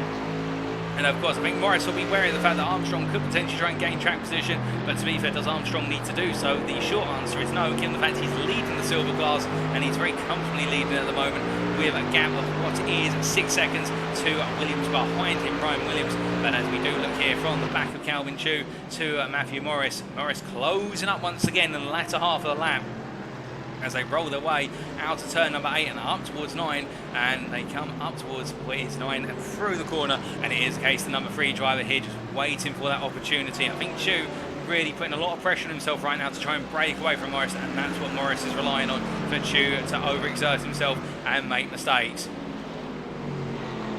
As they come towards the end of their current lap, we do look to our Platinum class in this battle in the Platinum class for what is P7 between Stephen Kennedy and Austin William Campbell. But here is Joshua Pratt, who's trying to gain here the gold driver. He's trying to gain track position, he's currently P13, going for P12 here on Austin William Campbell, and Campbell really not enjoying the flow in that Ferrari at the moment, really looking as though it's not hooked up at this time. And I wonder if Austin William Campbell is nursing a slight problem after some of the contact earlier on, particularly that swipe with Alex Hill as they make their way in towards turn at number 7 here, and Pratt staying right there with him, but Stephen Kennedy going a bit deep on corner exit. Could this be an opportunity? I don't think it's going to. I think the gap's too much to present an opportunity, but meanwhile, as they make their way on around, it is a situation whereby James Acklem, all the way at the top of the field, to give you an update, is still leading by 2.5 seconds over Hitchin. He's got that gap open a little bit more compared to the 1.8 seconds when Hitchin came out of the pits, but there's no change up the front of the field at the moment. It's gone quite at the front, and indeed the action is all happening just within the top 10 or just outside of it, as we continue to watch here Stephen Kennedy trying to break away from Austin William Campbell, but in return Joshua Pratt getting closer and closer to the back of Campbell and looking for that opportunity as they head across that timeline. And our timing screen does experience a brief glitch there, but I'm sure that will be fixed in due course, and there we go. And it is the case that Joshua Pratt pushing on, and well, he'll be trying to find his way to get past Austin William Campbell if he feels the Ferrari driver is not giving him enough speed, because at the head of this pack is Ryan Davies, P4 in the gold class, and Joshua Pratt would love to take another position within the class. There's no doubt about that, as we see Davies here at the front of the field, and as they make the way through the kink of 4, it is the case that behind him he's got Flanagan, who's a lap down, and I think David Flanagan at this point will not want to fall out that formation. I think he'll be grateful that he's got a face full of Mercedes in front that is keeping him up at the top speed end as they roll their way through the bus stop and down into turn number 5. But as they come charging on down through the bowl of 5 and in towards 6, it is the case that number 85 driver here, where he's bringing everybody along for the ride, and as he heads down through the corner, he goes a bit deep in fact there through turn number 6, and you can see Flanagan takes a little bit of a peek there to the inside, and Davies just staying ahead for the time being, but he's feeling the pressure, is Davies, as he makes his way through turn number 7, and that's pressure he doesn't need at this point in the race, for the simple reason if he gets it wrong, he could be losing out significantly to Joshua Pratt, who's at the back of this group and itching for an opportunity. As we see there, it is the case of Stephen Kennedy having to go defensive here versus Austin William Campbell. He causes them to bunch up into turn number 8, and up the hill into 9 they go. Kennedy goes defensive to the middle of the road. It's going to be Campbell trying to look all the way round, but Campbell backs off there and decides to go for the momentum and corner exit and look for the run down towards turn number 1.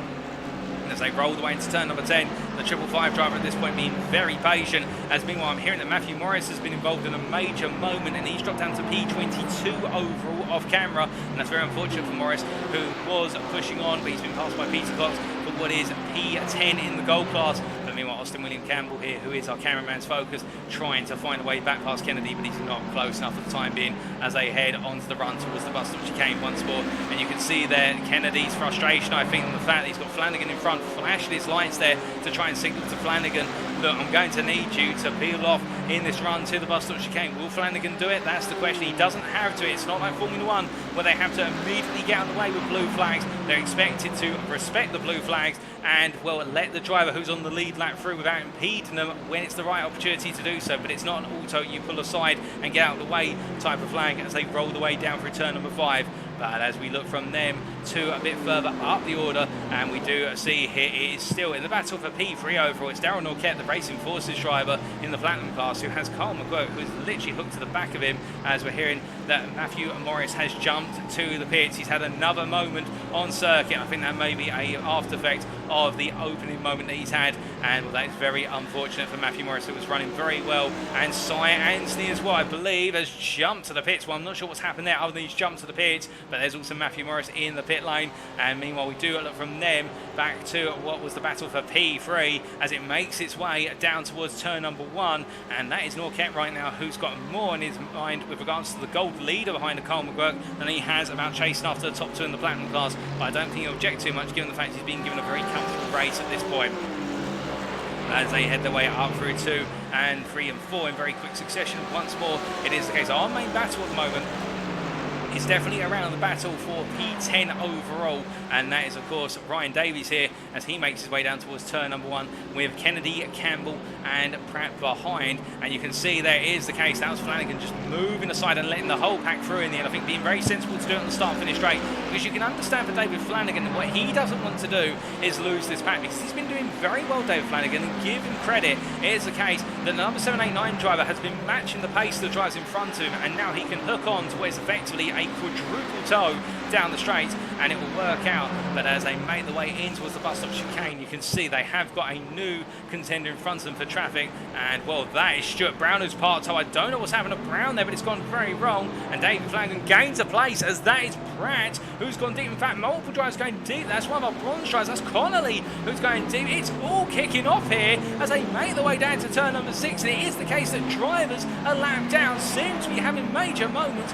and then we just have what is effectively Pratt out of position as they roll their way down into turn number 7. Well, Flanagan's got back ahead of Pratt, and I think Pratt at this point is going to be pretty much foaming into his cockpit visor in the fact that it is the case that right now Flanagan, well, he's a bit of a flying the ointment, but you can't hold anything against him. All he's simply doing is running at the pace of these guys, and I think he'll get out of the way when the time's right. But you can imagine that for Pratt right now, it's the case he wants to go hunting after what is up the road from him.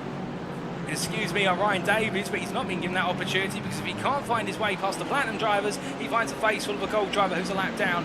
But as they make the way through turn number 10, it is the situation that they push on, as we do see it is one of those cases where for Davies right now, well, he's got a little bit of a gap with Kennedy as they make the way to that timing line and onto another lap. Flanagan again peeling over there. I think he recognises, well, it's a case, get back in behind Pratt, not stay ahead of him. And then as they make the way through turn 1 and upwards towards the bus stop chicane, they run. Davies at this point, I think, being given a bit of pressure to deal with in the form of platinum drivers behind who are eager to come on through, and a gold driver right now who's very eager to go battling with him, but that battle has not materialised so far.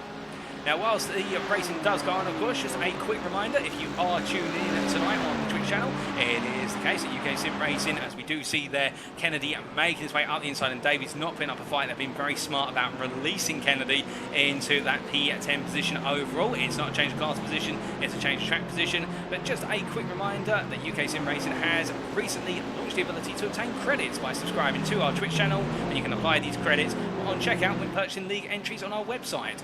We have 3 tiers of subscription, tier 1 being $3.99 a month, or a Twitch Prime subscription that can come with your Amazon Prime subscription. And particularly today's the day, because we do have, of course, Prime Day today. It is July the 12th.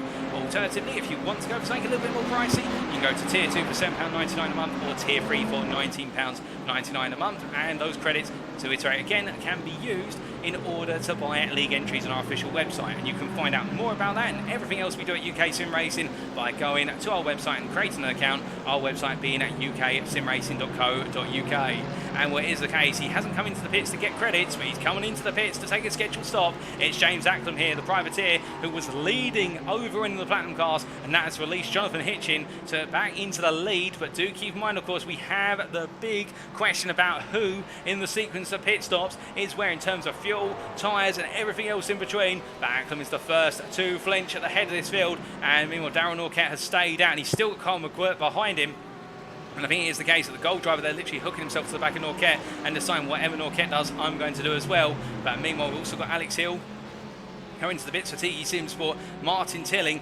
They have both come on in from their respective positions to their second scheduled stop. And what else is happening further afield? Not too much at the moment, although we do have Peter Cox here making his way down and around through turn 10 and into 11. And as they roll their way through the final quarter, it is the case of Peter Cox on the back of Armstrong, and well, the silver driver there peeling over to the inside. He's going to be releasing the gold driver. He'll give the track position to him and then tuck back on in, and there they go as they make the way into turn turn number 1. But with these pit stops underway, we've got Martin Tillin making his way out of the pits now. He's had his second stop, and now he gets himself back up to speed to go hunting evermore. And also the question is, of course, where has Alex Hill come out? And indeed, where has James Acklam come out versus Alistair Kirk?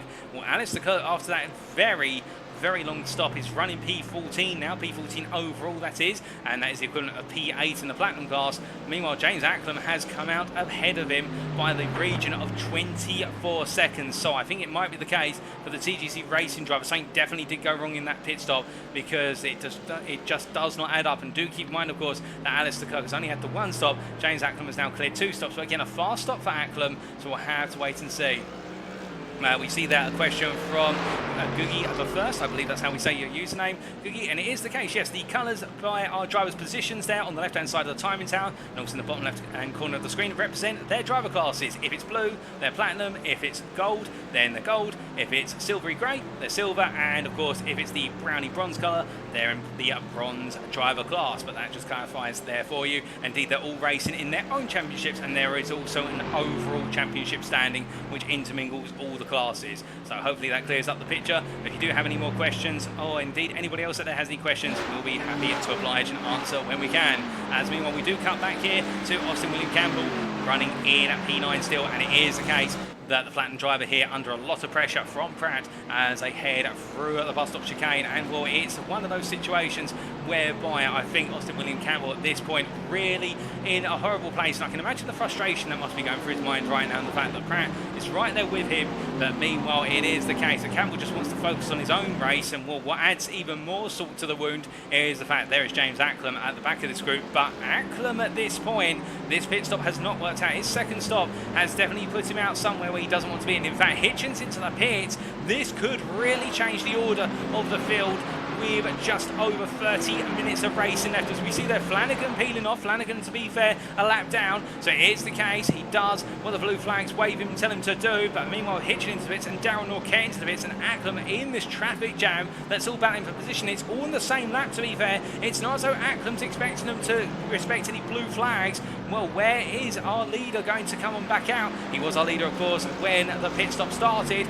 Will he come back out the head of it? As meanwhile, Carl McGurk has gone in to lead this race. Constable behind him. Hitchin is still in the pit lane as we look here to see Pratt coming into the pits. Also, Campbell coming on in. And, well, has Hitchin coming out? No, he hasn't. As we see Acklam doing a little bit of weaving. I'm not sure what that was all about. But Jonathan Hitchin makes his way out of the pits. And it's the case as they roll their way through turn number 1. How close will it be? Well, James Acklam is ahead. And there you go in the camera shot. That tells you everything you need to know. The gap before they both came into the pits, it was 2.5 seconds. The gap when they've emerged from the pits is now only 1 point. Well, it's not even that, I don't think. In fact, it's 1.3 seconds. That is how much the gap has dropped in the fact that James Acklam found traffic when he came out from his second stop. Behind you see Calvin Chu there, gaining more ground as they make the way on for effect. I think he's just past Tyson Belander, but as they make the way on down and around for the bus stop chicane, Hitchin now will take some motivation from the fact he can see Acklam very close in front. But meanwhile, emerging from the pits here, we can see Nathan Scott heading out the TGC Racing driver, and Joshua Pratt just behind him. Austin William Campbell still in the pits, being serviced at this point, and as they make their way back out onto the circuit here, well, Joshua Pratt is now actually going to go hunting after a driver in his class, not a platinum driver anymore. I think he'll be grateful for that, but he's got to keep in mind that Martin Tillin here rolling his way through, and of course Tillin going 1 lap earlier on the pit stop compared to Pratt. As Austin William Campbell leaves the pit lane, and Nathan Foster has also come through, although he's not quite in the camera shot at the moment, but the Porsche driver is also making his way out towards the bus stop chicane, and Tillin can see for the first time an opportunity to go hunting after Pratt and Scott as they make their way through. Meanwhile, your leader of the race, Carl McGurk, comes into the pits, the leader overall and in the gold class, and Chris Constable comes in behind him. I think it's the case that McGurk and Constable have silently agreed to race a P1, P2 and respect one another in the fact that McGurk does seem to be in a world of his own, but we'll wait and see whether that is the case when all is said and done. Stephen Kennedy also coming on in as I look out my commentary box window, but right now, what can Joshua Pratt do now that the gold driver has been released from the turmoil of dealing with drivers who are a lap down and also drivers in the Platinum class. Can he finally go hunting and gain places? We'd very much like to see it, given I think he's got a lot of untapped pace in that BMW M4. His first target, another M4 in the hands of Nathan Scott, but as he makes his way on around, it is the case. We do look from our gold and platinum drivers who've been hogging the screen time, it must be said, to our bronze class, and right now, after a race which has seen him go from the bottom to the top of the bronze class, here's Darren Sharples, who's currently leading the class ahead of Oscar Rocha and Mark Johnson. Now, in terms of their pit stops, we do believe it is the case that with everything that's happened here, the pit stops in the bronze class are very out of sync in terms of a number of drivers have already had to make extra stops due to damage, but Darren Sharples right now pushing on, and I think he's going to be peeling into the pits as he comes through the final corner here. Indeed, he hooks it up very nicely and comes on in, and he'll take some motivation from that, the fact that he's led a couple of laps, and it will be the case that Oscar Rocha, I do think, will come through to retake the lead as he makes his way through turn number 9 here, but Sharples definitely making some ground after a difficult start to this race, as we do say hello there to Sharp Nipples in the Twitch chat. I do believe that may actually be Darren Sharples himself, but as Oscar Rocha here rolls his way through the final quarter, it is the case that the American driver here comes on to retake the bronze class lead. He'll go back up to P30 overall, but the bronze class battle very heavily opened up in terms of the instance we've had, and Oscar Rocha really wibbled the damage he's picked up. He soldiered on in that BMW M4, which I think right now must be the equivalent of a Toyota Hilux in terms of how much damage it can take, and still running. Also keep in mind he's had a fast repair with that car, but enough about him for the time being. I do apologise, we need to cut to Alistair Kurt versus Alistair Campbell, not Alistair Campbell, Austin William Campbell, and it is the case that, well, it was one of those situations where Kurt put it all on the line by going around outside to inside, and in the end he's gone for the move of the bus stop chicane, and he's got it done, and well, Campbell with a flash of lights there. And I don't think he'll be very happy with the way that played out, but well, Alistair Kurt dared to dream, and that was very close indeed between the two of them, but Alistair Kurt gains another place. He's now up to P8 in the Platinum class here, and well, he's taken the second stop as Alistair Kurt, so I think that first stop there was a mistake in the pits. He was in the pits for far too long, and if anything, he's cost himself a chance of winning this race, because Alistair Kurt at the start of this race looked absolutely on fire, and I think it's a bad call by the pit crew from TUC Racing. They've got it wrong, there's been a miscommunication, and now Alistair Kirk is battling for P8 in the class and trying to go hunting after P7, but Stephen Kennedy, who's P7, is a long way up the road, as right now Kirk has to worry about Campbell trying to come back at him. But meanwhile, we do look to what is Nathan J. Scott here, as we see the TUC Racing driver coming charging on through at turns 2, 3 and 4, and as he heads on up towards the bus stop chicane this time, it is one of those situations where Nathan Scott doing everything he can to continue to break away from Pratt, but Pratt's not letting him go. Although in that last lap, Scott was able to extend by 0.2 of a second that very tenuous advantage, as we've got Cox, Armstrong and Lobbett into the pit. In fact, Cox and Armstrong have just left the pit, and well, Rob Armstrong is your silver class leader still after the pit stops, with Tyson Verlander, which acts as Chris Hitchin, my apologies, running P23 overall and in second place in the silver class, and then Tyson Verlander third in the silver class as it currently stands. But that silver class has opened up massively.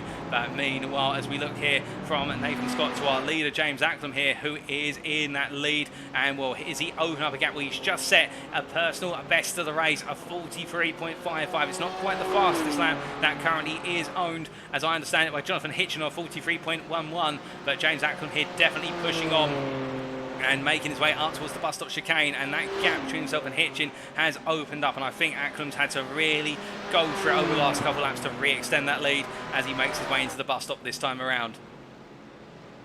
As he rolls his way through the corner, we've got Edisford, also Flanagan and Blanda into the pit lane now, and also a Stuart Brown coming on in, as we say hello there to Anonymous 5K in the Twitch chat. But meanwhile, we do look from what is our leader overall to Austin William Campbell here, who finds himself still on the offensive versus Alistair Kirk as they roll their way through turn number 9 and head up towards 10. And since being passed by Alistair Kirk, William Campbell is not letting Kirk go whatsoever here. So it's the case he's digging in, and he's not going to let that Mercedes just run off into the distance. And credit to him, to be fair, Austin William Campbell has definitely been on the receiving end of some rather aggressive moves. But to be fair, sometimes you've got to be aggressive to gain places at the Glen. And Austin William Campbell right now trying to come on back, but you can just see there where he's in the toe of that Mercedes. He's very gradually gaining, but not enough to be able to look for a move into one, and instead he's got to look for that run all the way out to the bus stop chicane. But again, see how the Mercedes initially pulls on him in the run through to it. It's only as they come through the kink of 3 when we start to see the slip streak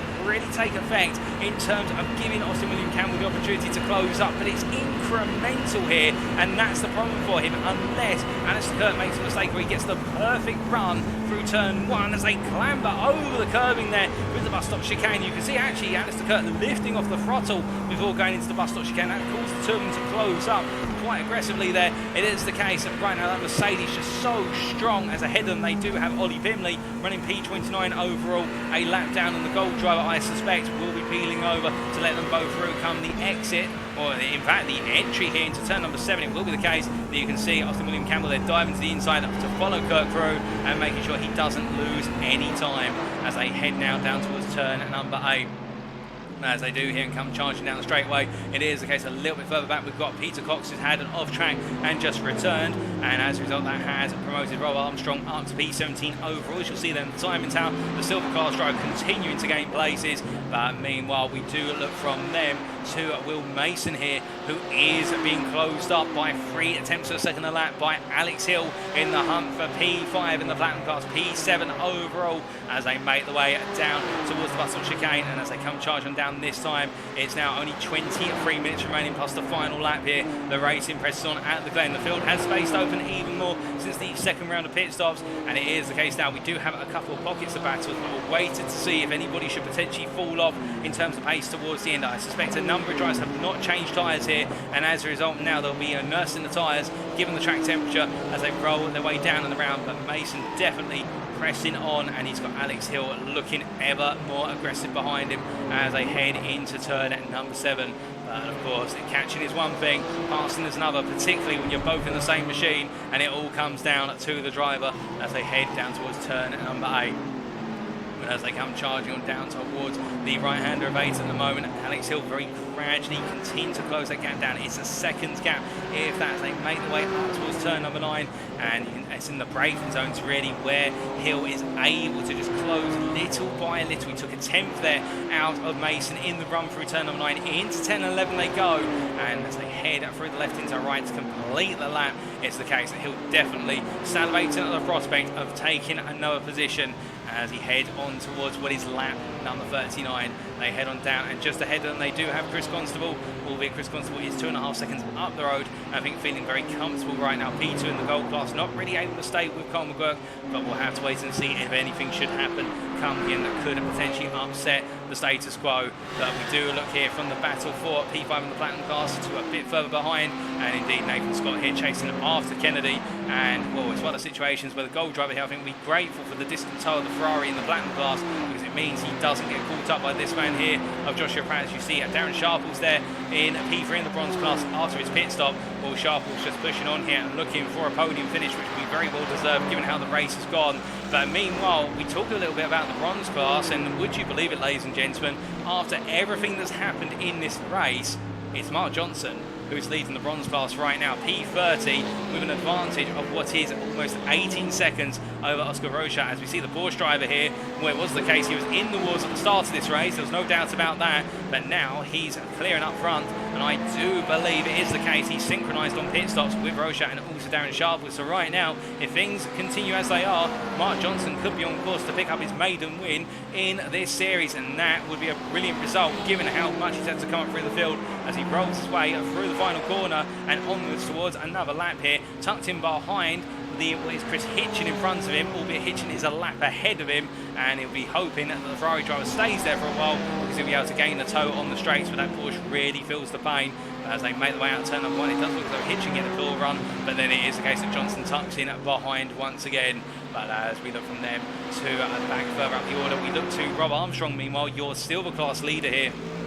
And I must admit, for Rob Armstrong, since the start of this race, with that brilliant qualifying result, putting him well up there in terms of that pole position in the silver class, he hasn't really had much happen in his race. I think it's the case where he qualified meant that he wasn't involved in that opening lap incident, which saw so many drivers from really about P21 downwards caught in a massive smash in the 45 car field, and Rob Armstrong being just ahead of the top 20. I think looking behind him after that occurred and thinking, okay, that's all the field behind me taken out, and now I've just got to focus on this race. I do simplify it a little bit, and perhaps with a bit of sarcasm, but that's sometimes the way you've got to look at it when you're leading like this. And Armstrong right now, to give you an idea, he is a huge chunk of time ahead of Chris Hitchin in P2 in the silver class. And well, Chris Hitchin right now, to give you an idea of where he is, he's making his way up towards turn number 8, where Armstrong's making his way through the final corner already. But of course, anything can happen. It's not over yet. And as we do look here from Armstrong, your silver leader, to your gold leader here, Converberg, he continues to push on here, and he's now up towards the overall podium ahead of Darryl Norquette. And do keep in mind, of course, that there is that overall championship standings as well as what is the driver's class standings. So Converberg right now, if he picks up this P3 today, that would be a colossal result, not just in his class, but also overall, and would really put him up there amongst the best performers in the Platinum class as he makes his way through turn number 11 and onwards. And I think Darryl Norquette at this point may be thinking, what do I have to do to close up to the gold driver, given the fact he's actually denying me a P3 overall and some critical points in the overall championship? Well, that's for Norquette to decipher, but right now it seems as though McQuirk is bulletproof for the fact he was on that lap half a tenth of a second faster, and is continuing to push the margins higher as they make the way up the hill towards the bus stop once more.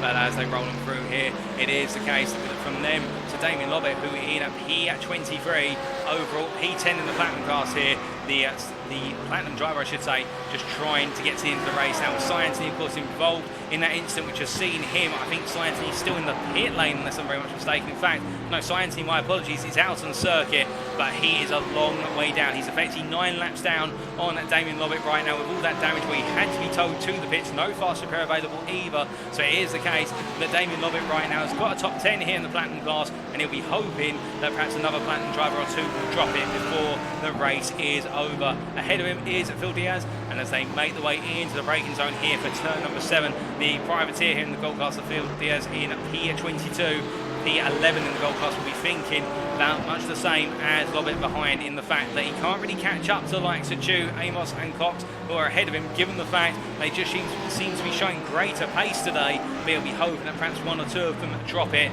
before that checker flag is reached, and that can of course happen. But definitely now, most of the battles have calmed down for the time being. It is the calm before the storm.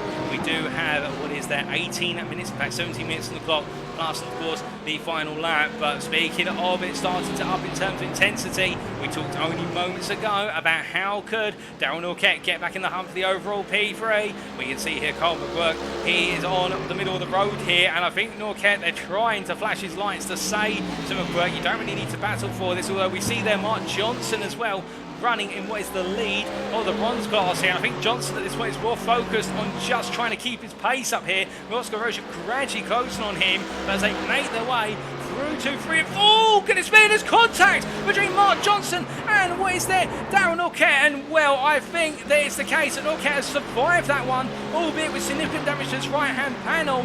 But Mark Johnson there, I think, well, in the heat of the moment, I think the leader of the class has got to him a little bit, and he didn't need to stay where he was. To be fair, I'm not putting all the fault on him. I think it was the case if he just let it go coming out of turn 1. Right now, he wouldn't be having to nurse the car all the way on around here. Now, is that going to upset his race, or can he hold on? He's got Oscar Rocha. Where is Rocha? Well, here he is, and the TGC Racing driver right now is not going to believe his eyes when he looks at the timings, when he comes to the end of this lap, or even looks ahead of him when he makes his way out to turn number 7 and looks down towards 8. He will see a wounded red and white Porsche of Mark Johnson ahead of him, leading the broadcast and thinking, well, this has turned up all good, it's also good in the end as they make the way on around here. But the American driver right now, and again, I tell you folks, that bronze lead is cursed. Just something will always happen to the leader. It doesn't matter whether it's the start, the middle or the end of the race, something goes wrong, and right now Oscar Rocha is going to try and capitalise on that. But they both did survive, as you say, they're Hellcat UK, but it is the case, both drivers with wounded cars, how far can they go? And we see Mark Johnson here now, he's going to come towards the final 2 corners. Will he peel into the pits when he goes through the final corner, or will he try and hold on for the remainder of this race? I mean, he's got to surely try and hold on, given the fact he's only got 15 minutes to go, and well, he does, he stays out, he's going to try and keep on going.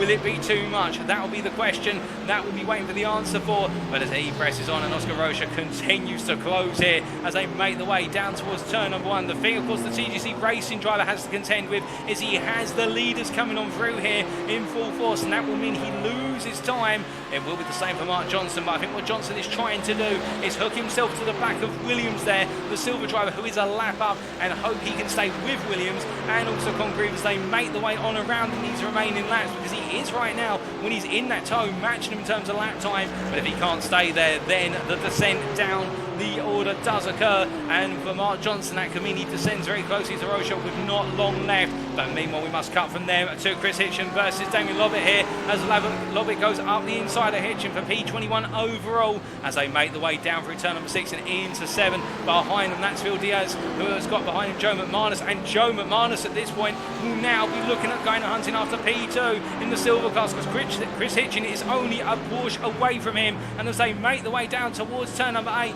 you see McManus already peeling out, looking for that move into turn number 8 to get past Phil Diaz as we ride on board here with the BMW driver, and a bit of contact there I think to the rear of what was Phil Diaz. As meanwhile into the pits comes James Ackland from the lead of this race. Have we got one more pit stop on the cards for a good number of our drivers? If that's the case, this could even turn once more here as we ride on board with McManus through at the final 2 quarters. But it is the case that Ackland coming on in. That's a surprise to my eyes, I can tell you that. But as they roll the way on down, how much further can everybody else go? Will this be a 3-stopper? Will it be a 2-stopper? McManus here not gaining any more in the run down towards turn 1 as he goes hunting after Chris Hitchen, who is not the Porsche in front. He's the Ferrari ahead of the Porsche, and between the two of them, that is Phil Diaz, the gold driver, as they make the way through 2, 3 and 4, and we've got Will Mason. I think there's another pit stop on the cards here. Diaz is going to peel out the way as they make the way down towards the bus stop chicane. You've got Diaz on the right here as we do look to the exterior cameras. Diaz goes defensive, and I think it's the case he's trying to sort of relinquish the position but not lose any time.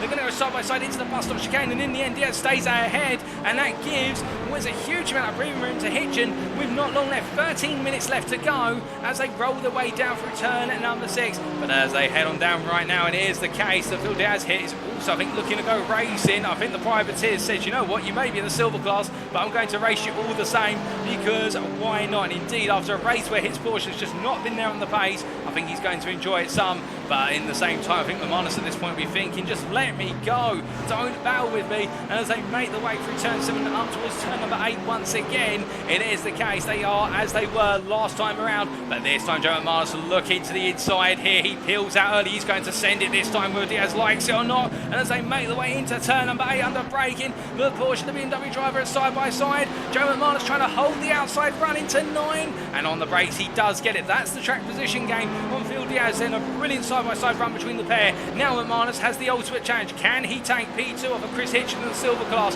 with 12 minutes to go, or can Chris Hitchen keep him at bay? Meanwhile, further down in the order, not too far back actually, it is the case that Ollie Pimley right now finds himself chasing after Tyson Verlander, albeit this is between classes, it's not within the same class, so really our closest battle is between Chris Hitchen and what is Joe McManus. McManus on the inside already into turn number 1, and I wonder here if it's the case that Hitchen's got very wide. That Hitchen goes incredibly wide, and Joe McManus is through to P2 in the silver class, P22 overall, and Chris Hitchen loses 2 places at the price of 1, and it's only going to get worse, because here is Ryan Williams, who has got 2 of the leaders between himself and Chris Hitchen, and the Mercedes driver here smells blood in the water. He wants to be on that silver podium. He says, I like what McManus is having, I'm going to have a bit of that as well, please. And you can see Hitchen there backing off into the bus stop chicane to let the leader through, and well, his kindness is now going to be exploited by Ryan Williams, who goes pushing on as they roll their way down through turn number 5. We ride on board here, and he's going to look up the inside already, as it is the case that Chris Hitchen is really struggling for pace at this point in the race as they roll their way under braking into turn number 6, and Williams on the outside there. Hitchen knows where to put that Ferrari, to be fair. He may be struggling for pace, but he's not struggling for defensive nuance. But Ryan Williams now on the inside into turn 7, and as they roll the way through the right hand here, I think Ryan Williams will get it done as they make their way out of the corner. Now, of course, given the fact we have seen some last-minute pit stops, will it be the case that some drivers have pushed too hard and will be coming into the pits? Well, here's a driver who's got to push hard. He's got no other choice. It's Mark Johnson right now who's caught up in all of this, and he's got to push. As we see that Chris Hitchens goes wide out of turn number 8, and there's Oscar Rocha who has closed the gap down to 2.1 seconds with only 10 minutes remaining. It is the case the battle for the bronze lead is on its closing, and Oscar Rocha can smell that win. It's not too far away, but the problem is it may be appetising, it may be on the dinner table, but is he going to be able to seize it, or is it the case that that meal, which is the double points of the win, is going to creep away from us? Hitchens comes into the pits, he was out of fuel, that's why he's coming in by the looks of things. So right now Oscar Rocha does not have Chris Hitchens to deal with. He has a clean run to Mark Johnson from now to the end of the race, or at least that's what we'll be hoping as they make the way on through. And in fact, we're hearing that it's Chris Hitchens' tyres that have gone, not necessarily his fuel, although it is one of those situations, to be fair, where everyone's pushing so hard here at Watkins. Those track temperatures are scorchingly high right now. They started at 47. I can only imagine what they are currently. But meanwhile, with all that, here's Ryan Davies as well, who's battling for his P10 versus Joshua Pratt and also Martin Tillin, and as they make the way through 2, 3 and 4 in the gold class, it's now coming alive in the battle for P4 to be the best of the rest outside of the podium, as Pratt finds himself on the outside in the run down towards the bus stop chicane. It will be Martin Tillin on the inside here for the right hand entry as they make the way through. Tillin gains the position here, but you can imagine that Pratt will look to come back later in the lap as they roll the way down and around and head in towards turn number 5, but Martin Tillin making the pass, and as they head all the way through, and we do say hello to Jawinks there talking about the Audi, and I do wonder whether that could be our Audi driver in particular of Damien Lobbit in the chat, and do correct me if I'm wrong, but it is the case. We can see here Martin Tillin breaking away, and now Joshua Pratt has got Mason, well that's not Mason, my apologies, that's Flanagan who's a lap down, wanted a piece of this action, but Pratt overextends the corner and almost takes Flanagan with him there, a bit of understeer as they roll the way out. And well, my goodness, this race is really coming alive with not long left. Well, we said it was going to be the quiet before the storm, and the storm has finally arrived, albeit if it was the case it could be raining a little bit here in the United Kingdom where I'm commentating from. I'd be grateful because these temperatures are unbearable in the commentary box, but still we bear with them, the racing goes on, and now it is the case that meanwhile Sam Congreve here battling with Chris Constable for P5 overall, and that will be critical in the overall championship, not in the individual class championships, as they make the way through one into doing Chris Constable the gold drives, and McGurk and Constable here coming alive today at the Glen. And I think for so many drives the tyres are just falling off, and here's Alex Hill as we're hearing that Williams is into the pits. That's Ryan Williams who's coming from P3 in the silver class, and Alex Hill now is within sight of taking what is P4 in the platinum class off of Sam Congreve here with less than 8 minutes to go. My goodness, Darren Orkett is still tucked in behind McGurk, and do keep in mind of course with James Ackham taking the pits like that, we've got Joshua Pratt who's just jumped to the pits, been involved in an instance where to understand it, so all the ground that Pratt's gained he's lost as he's dropped down to P28. But we focus here on Hill, who tries to find his way past Congreve here with not long remaining as they make the way down to the race over 7. Hill takes a sniff to the inside, he can't quite find it, and instead he has to wait once more, and we ride on board the gearbox here of Sam Congreve as he comes out of the very tricky uphill right-hander, and now it's the long run down towards turn number 8. But as they head on down at this point, it is the case. We can see that Alex Hill quite far away, but Alex Hill may appear larger than he seems in the rearview mirror of Sam Congreve, and the fact that whilst he's a long way away initially on these straights, he closes up very rapidly, and as they make the way into the left-hand of turn number 9, it is the case that some drivers right now literally running on rims in terms of the tyres. They've got very little rubber left on those slicks as we see Sam Congreve here definitely opening up the gap to Alex Hill. Meanwhile, James Acklem has just gone up the inside of Darren Orkett in his recovery at the end of this race, and to be fair, James Acklem with that very sudden last minute pit stop as they make the way up through 2 through to 4 in the bus stop chicane. And the question is, can anybody out of these two stop Carl McGurk right now from taking home P2 in the overall standings? As meanwhile into the pits, it's Alex Hill. He was pushing, and in the end he's pushed too far. He comes on in from what was at the time P7 overall. Martin Tilling's in as well. My goodness, this is all kicking off as they make the way on around with less than 6 minutes remaining on the clock. Meanwhile, Here's Ryan Williams here, and it is the case he's chased after Chris Eddersford as they head on down, but this is between the gold driver and the silver drivers. The silver driver looks up the inside here. Williams goes to the move on Eddersford into turn 1. He gets it done, and behind Darren Sharples can only watch as the racing continues, but we look from there meanwhile to the battle for the bronze lead. Well, it is the case that Mark Johnson is still pushing on. He's got just over 5 minutes plus the final lap to go, and you can see here our bronze leader, he's got Oscar Rocha getting ever closer as they make their way down into turn number 7. The gap has gradually dwindled down by about 0.3 of a second a lap, and Rocha now is within sight. He's within slipstream of Johnson as they make their way down towards turn 8. But can Johnson hold on to take his maiden win? Will Oscar Rocha make it another win in his pocket as they roll their way through turn number 8? It's going to be very close, and the problem for Rocha is he's got to hope that Alan Lever behind does not try and go for the move right now,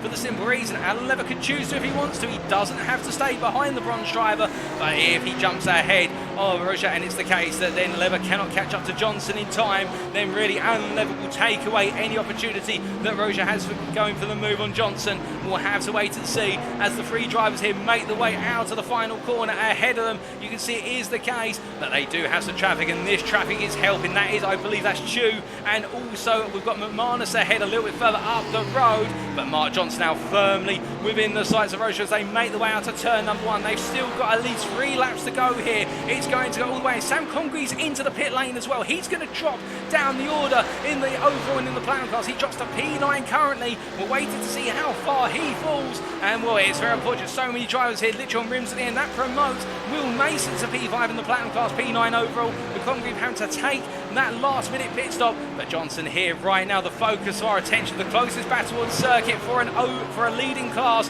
and it is 4 tenths to separate the 2 of them as they roll their way down through turn number 5 and onwards towards 6. We ride on board here with the TGC Racing driver right now, and it is definitely the case. He will have crosshairs in his eyes. He will be hunting after that Porsche and thinking, I've got all the straight line speed in the world compared to that Porsche, but that Porsche seems to be holding on whatever it does. And to be fair, the TGC Racing BMW M4 has had to hold on after all the wax bumps and shunts it's had today. These 2 drivers have definitely been on the receiving end of a number of incidents, but they're right now battling for the lead of their class, and I don't think they'll be thinking about what happened 60, 70 minutes ago. They'll only be thinking about the here and now as they make their way through turn number 8 to 9. You can see that Johnson getting the better run through 8 into 9. It is the case the Porsche is able to hook up more as Rocha goes deep there beyond the apex at turn number 8. He's pushing so hard, but the tyres just do not offer him the grip he needs, and Leather is tucked in behind Rocha right now. You can't see him, of course, because we're riding on board, but I can assure you he's there, and literally it's slithering all over the back as we look to the exterior cameras, and this will give you an idea. And I think Lever at this point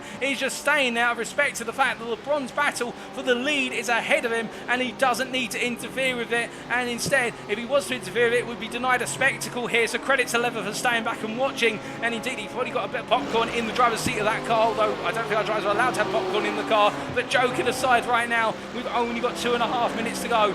Meanwhile, further up the road, we quickly cut to Carl McGurk here, who's currently P2. He's 18 seconds behind our overall leader and our platinum leader of Jonathan Hitchin, but in return, he's got James Acklam creeping closer and closer right now in the hunt for that P2 overall, and this will be hugely significant given the fact, as we see Acklam there takes a look to the inside. Carl McGurk, our gold leader, he's got to be of 2 minds here. Does he yield the position? Does he try and hold it, given the fact that if he comes home P2, that'll be the highest a gold driver has finished so far this season versus the platinum drivers. It'll be the highest overall finish position for a gold driver, and indeed with double points up for grabs, it'll be so critical. We'll have to wait and find out whether he's going to be able to hold on. There's not long left as we've got more drivers. We've got David Flanagan jump into the pits. He's been involved in some sort of incident, and well, that is very unfortunate at the last hurdle, but we can see here is the case of McGurk right now feeling the pressure left, right and centre. But the one thing he does have over that BMW M4, if not the tyres, if not the brakes, he has the straight line speed. And as they make the way on out here, is the case that Jonathan Hitchin has already crossed the timeline.